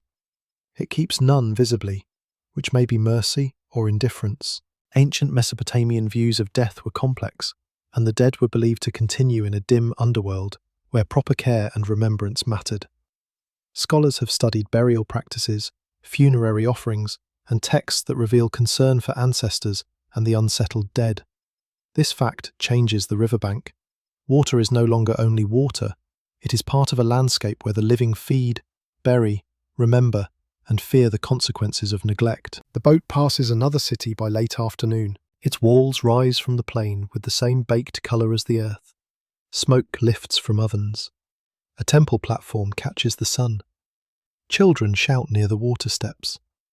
A woman beats cloth against stone, each strike sharp and wet. Men unload jars from a dock, arguing with great seriousness about weight, price, and whose cousin is useless. Civilization continues its majestic commitment to complaints. Yet there is tenderness in the noise. The river connects these lives. Grain from one field feeds strangers in another quarter. Timber from far away reaches temple builders. Stone, metal, wool, oil, fish, dates, reeds, and stories move together. No city is truly alone when boats can travel. The divine silence may isolate the soul, but the river resists isolation through motion. This becomes another kind of answer, though not the one anyone asked for. The open scholarly debate around Mesopotamian river management remains rich. Some researchers emphasize centralized institutions and state power in organizing canals and labor. Others stress local communities, households, seasonal negotiation, and the limits of royal control. Another view sees water systems as constantly shifting networks shaped by environment, politics, and daily maintenance. The debate matters because the river was not merely controlled from above, it was lived with from below. You step from the boat onto a muddy bank as evening comes. The day has turned amber. The water darkens under the first shadows. Reeds hiss in the cooling wind. A fisherman untangles his net with the patience of someone who has surrendered many opinions to knots. Nearby, a girl fills a jar and watches the surface settle after each dip. Her reflection appears, breaks, returns, and breaks again. That is how the city feels now, reflected, broken, still returning. The river teaches a pattern older than comfort. Nothing remains fixed. Yet not everything is lost. Water leaves and arrives in the same motion. A current can carry grief away, but also bring strangers, grain, rumours, and tools. It can erode a bank and feed a field. It can drown and sustain. It refuses to be only one thing, which is rude of it, but truthful. As night deepens, boats are tied near the bank. Fires glow in small camps. Men speak quietly over bowls of food. Someone sings a low song, not a temple hymn, but a river song meant to keep hands calm and darkness friendly. The tune drifts over the water, then thins into reed noise. No god answers from the sky, no sign flares in the stars. Yet the song has crossed the river's skin and joined the night. Perhaps that is enough for one breath. You stand alone near the water, watching pieces of starlight tremble and pass. The current carries silt from places you will never see toward fields not yet planted. It carries broken reeds, dropped grain, ash, fish scales, lost words, and the faint memory of footsteps along countless banks. It carries human uncertainty without solving it. The river keeps moving. That is not comfort in the simple sense. It is not a promise that the gods will speak again. It is not a sign that kings are safe, offerings received, dreams clarified, or tablets complete. It is only motion, patient and immense. But in a world learning to live with quiet, motion becomes precious. It means the story has not stopped. You listen until the water's sound enters your breathing. The divine voices may have grown distant, yet the river continues its dark work, carrying boats, grain, grief, and unanswered prayers downstream. A quiet loneliness enters the city, not as an enemy at the gate, but as a room inside the heart. You feel it while walking past familiar houses at dusk. Nothing has vanished from the streets. The walls still hold their warmth. The ovens still smoke. The canals still darken under the evening sky. Families still gather around bowls of food, and workers still lower themselves to the ground with the careful movements of aching bodies. Yet something has shifted under the surface of ordinary life. The people are beginning to carry meaning differently. They have not abandoned the gods. They have not thrown down statues, mocked the hymns, or closed the sacred rooms. The old names remain on lips. The old offerings continue. The old rituals are performed with care, perhaps even greater care than before. But the deepest confidence, the certainty that the world will answer in a recognizable voice, has become less solid. It is still present, but it has hairline cracks. A mainstream historical fact gives this interchange a wider frame. Mesopotamian literature includes laments, prayers, wisdom texts, and personal appeals that reveal deep concern with suffering, divine anger, uncertainty, and the difficulty of understanding the gods. Scholars at Yale, Oxford, Chicago, and the University of Pennsylvania have studied these works as evidence of a society capable of subtle reflection on human vulnerability. Ancient religion was not simple confidence. It also made room for fear, doubt, pleading, and endurance. That endurance now becomes the city's hidden art. You enter a small house where a father repairs a wooden tool by lamplight. His daughter watches him fit a cracked handle back into place. He works slowly, scraping, binding, testing, adjusting. The repair is modest, but it draws the room into silence. The child asks whether the gods hear everything. The father pauses just long enough for the question to become real. Then he says they hear more than people know. It is not exactly an answer. It is a shelter built from careful words. Across the lane, an old woman pours water near a household shrine. Her hands tremble slightly, though not from fear alone. Age has entered them, and age is another quiet god with no temple. She speaks a prayer for the dead, for the living, for children travelling near the river, for a son who has become difficult, which is a condition affecting sons in every century. Her prayer does not sound triumphant. It sounds practiced, worn smooth by use. She does not know whether anyone answers. She prays anyway. This is where loneliness becomes civilization. Not the loneliness of being physically alone, but the loneliness of responsibility. When divine reassurance thins, people discover how much must still be done by human hands. The child must be fed, the sick must be cooled, the wall must be patched, the grain must be stored against rats, moisture, and charming relatives who borrow without returning. The dead must be remembered, the frightened must be steadied. A city learns that meaning can be carried horizontally, neighbour to neighbour, parent to child, friend to mourner, worker to worker, scribe to future reader. The sacred bond may still rise upward toward the gods, but another bond spreads sideways through the human crowd. It is less splendid than divine command. It is also harder to ignore, because it is standing beside you, asking for bread. A quirky fringe tidbit moves through the streets like a half-believed rumour. Some modern mystical writers imagine this moment as the birth of human independence, when ancient people secretly realised the gods had withdrawn and began preserving self-knowledge in disguised myths. There is no evidence for such a hidden awakening as a single event, yet the image touches a real historical possibility in softer form. Human cultures do grow inward when old certainties strain. They begin asking different questions. Not only, what do the gods command?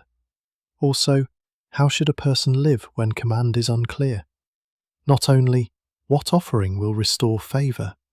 Also, who suffers if we fail one another? Not only, why has the sign not come?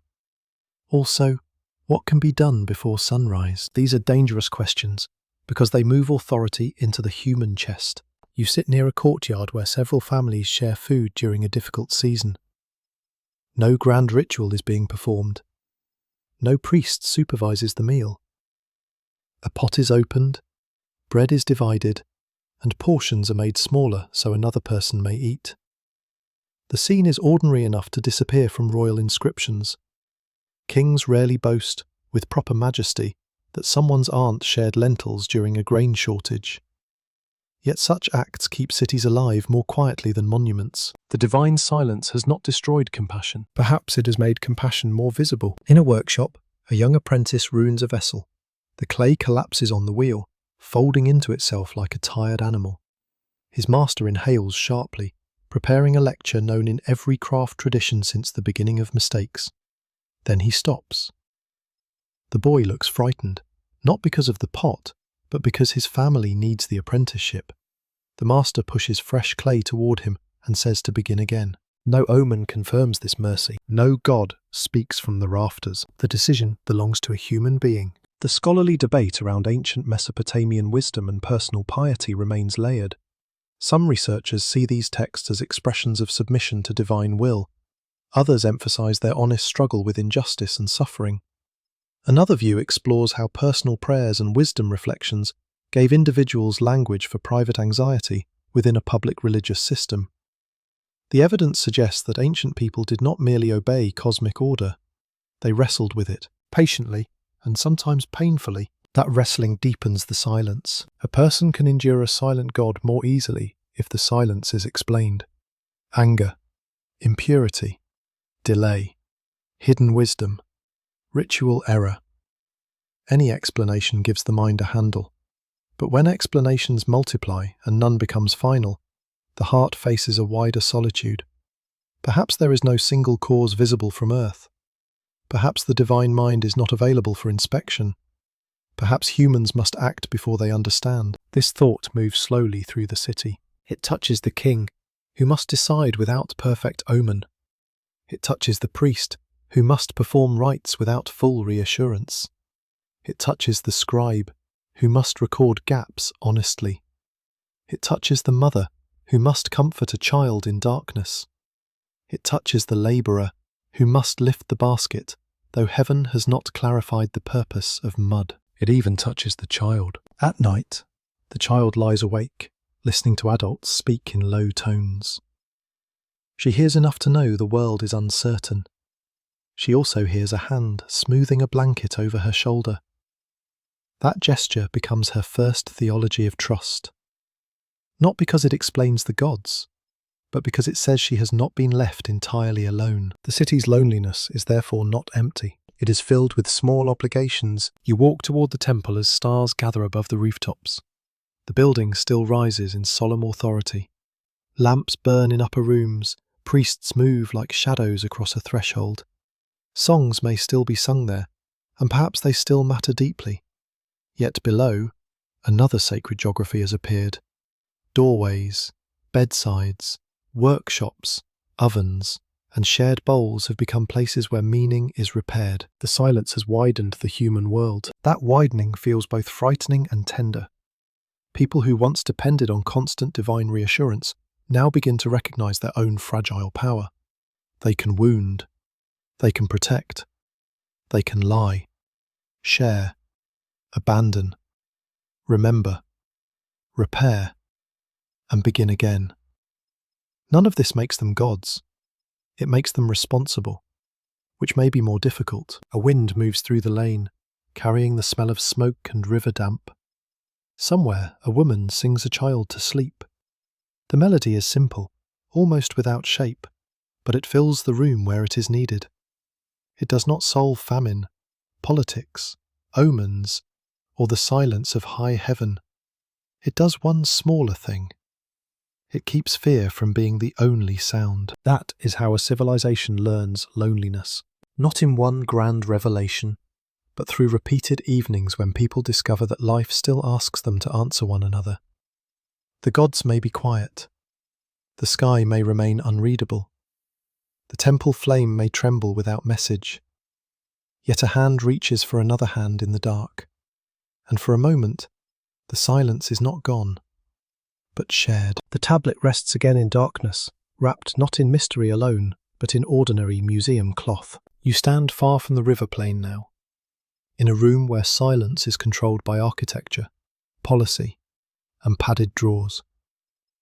The ancient object lies inside a storage tray, settled among fragments that once heard lamps crackle, scribes breathe, and cities worry. Its surface is still marked by the old wedges, but the room around it belongs to another age. Metal shelves stand in orderly lines. Labels hold numbers.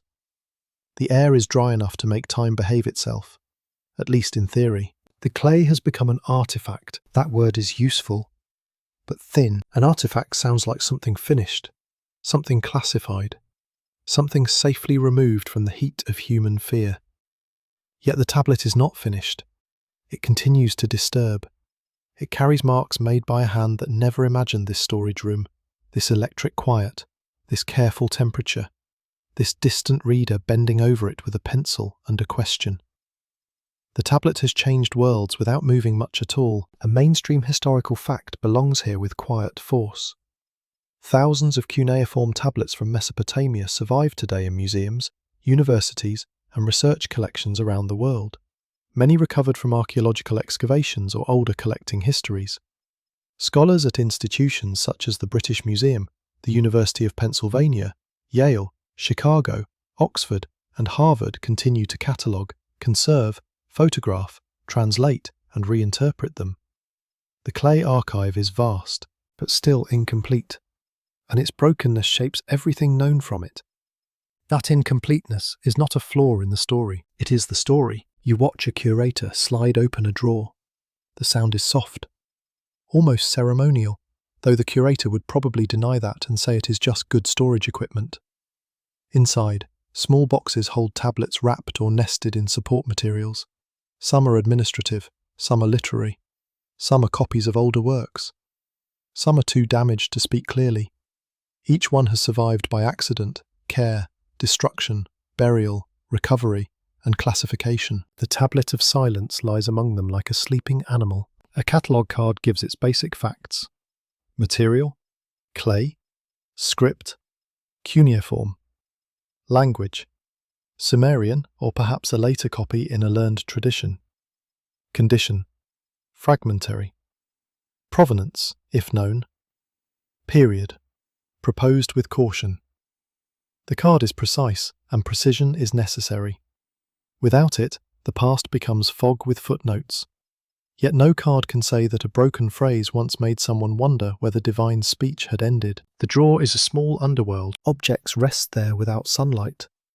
Their old voices are quiet until summoned by study. The comparison is not exact, of course.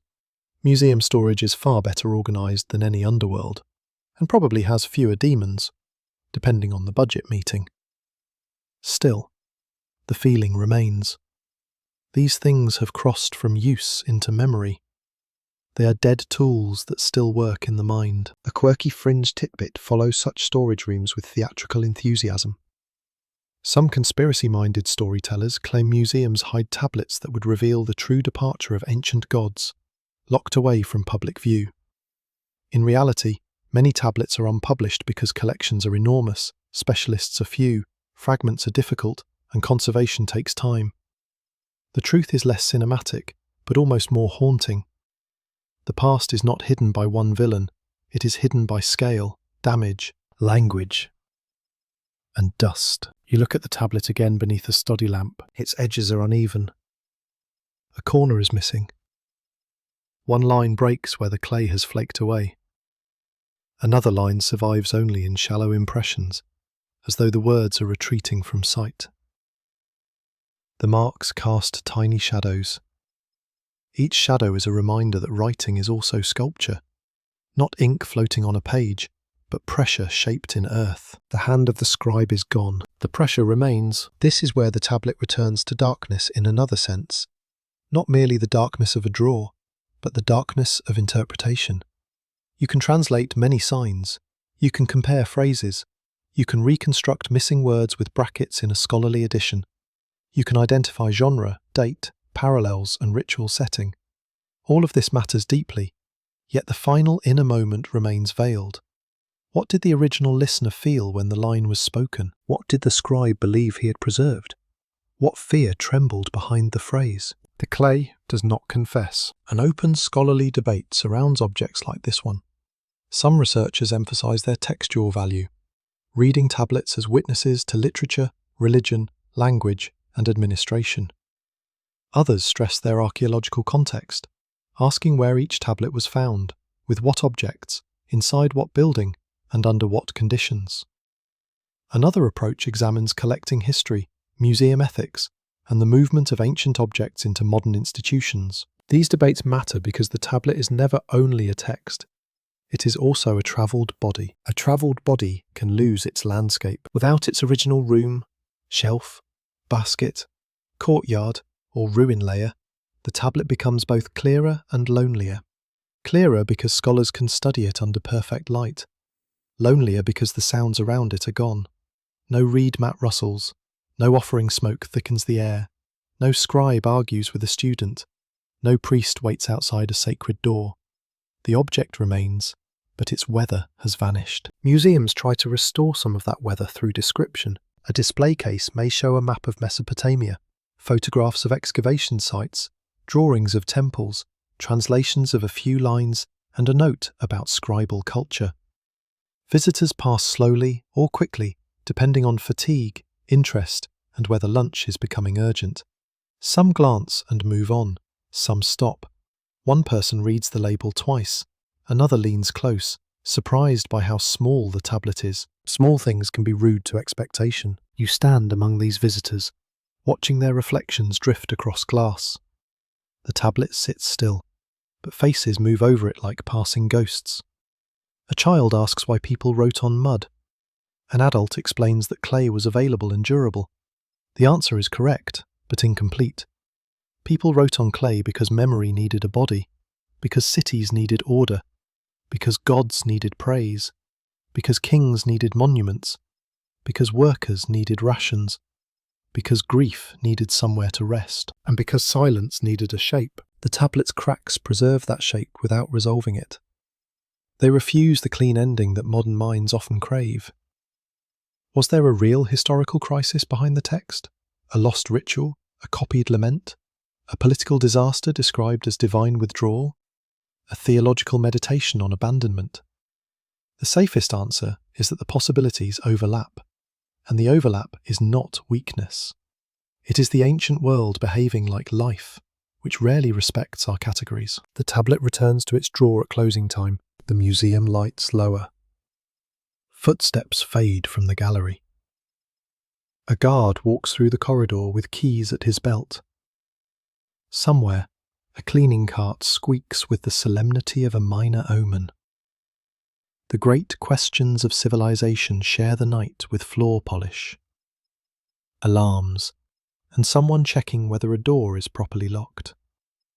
History is majestic, yes, but it also has maintenance staff. The drawer closes. Darkness comes softly around the clay. Inside that darkness, the tablet is not alone. Other fragments rest nearby, each carrying its own partial world. A ration list for workers, a hymn to a goddess, a legal dispute over land, a school exercise with mistakes, a royal boast polished by ambition, a lament for a fallen city.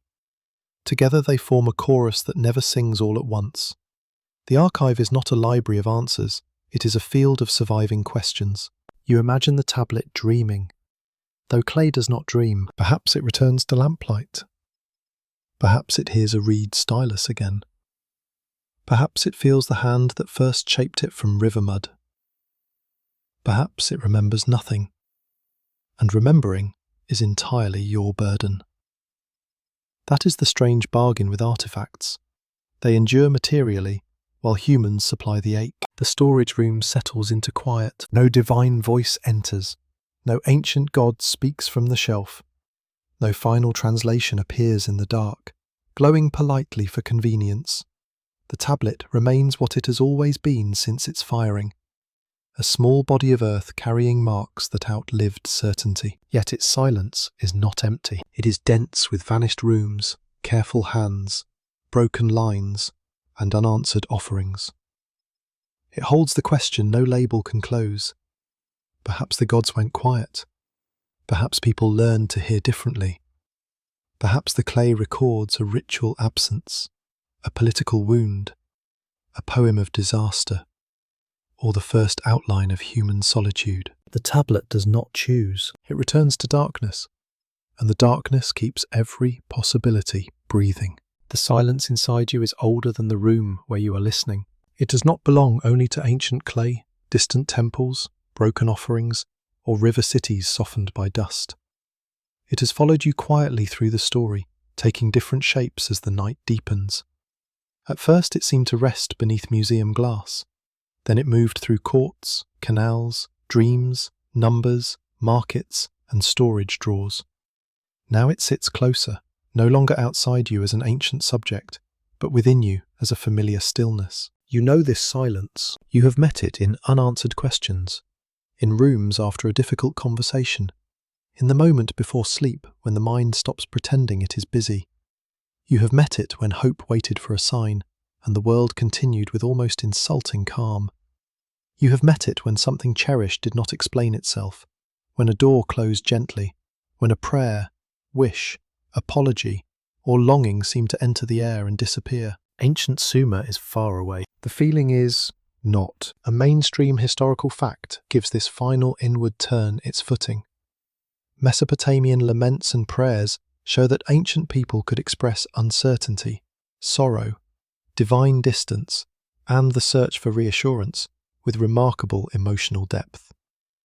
Scholars at Yale, Oxford, Chicago, and the University of Pennsylvania have studied these texts not as primitive confusion, but as sophisticated reflections on human dependence, fear, ritual, and memory. The old clay does not preserve simple minds. It preserves minds like ours, living under different stars. That recognition is gentle and a little unsettling. You may begin to understand that the first silence after the gods went quiet is not only an event imagined in antiquity, it is a pattern that repeats wherever human beings expect the universe to speak clearly and discover that clarity is rare. The Sumerian priest waits in a temple. The king waits over an omen. The scribe waits over broken grammar.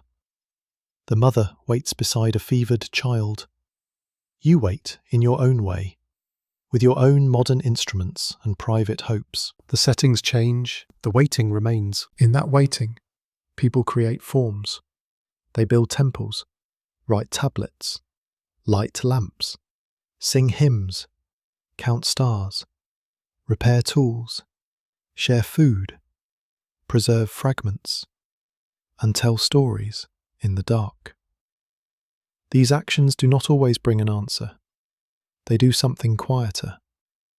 They keep the human spirit from dissolving into blankness. They give the silence edges, scent, rhythm, and a place to rest. A quirky fringe tidbit still glows faintly at the margins. Some imagine that the gods truly departed, that hidden beings once guided humanity and then withdrew behind the sky.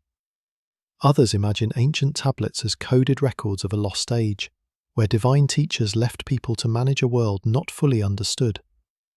Serious scholarship does not treat those claims as proven history, yet the emotional myth beneath them remains powerful. It says humanity feels abandoned because something once felt near. Perhaps that is the real haunting. Not proof of visitors, not secret machines, not forbidden archives sealed behind museum doors. The haunting is the old human memory of dependence, the sense that meaning should arrive from beyond us, and the slow realization that we often have to carry meaning ourselves. That realization does not end wonder, it may deepen it. A world without easy answers can still be sacred, but its sacredness becomes harder, quieter, and more demanding. You breathe slowly. The room around you softens. The ancient city is no longer a place you visit with the mind. It becomes a mirror, dim and river-coloured. You see people moving through their days beneath immense uncertainty. They are not foolish because they seek signs. They are not weak because they pray. They are not simple because they imagine gods near their houses, fields, and dreams. They are human because they ask the air to answer, then continue living when it does not. That continuation is the secret centre. A temple offering may cool untouched, yet someone still lifts the bowl. A royal omen may blur, yet someone still must choose. A dream may fail to speak, yet someone still wakes and washes their face. A tablet may break, yet someone still reads the remaining signs. A world may feel abandoned, yet bread is still baked before dawn. You may ask whether this makes humanity tragic. Perhaps. You may ask whether it makes humanity brave. Perhaps that too. The open scholarly debate remains unfinished. As it should.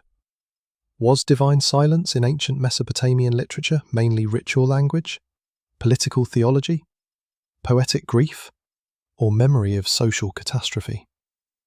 Did these texts dramatize the fear of abandonment? Or did they help communities repair their relationship with the gods? Did people experience silence as punishment, mystery, delay, or the hidden depth of divine will? The debate continues because the clay refuses to become one thing. It preserves ambiguity with impressive discipline. Ambiguity is not failure. It is where the story breathes. You sit now with the silence, not trying to force it into one answer. It may be absence. It may be waiting. It may be the mind's echo.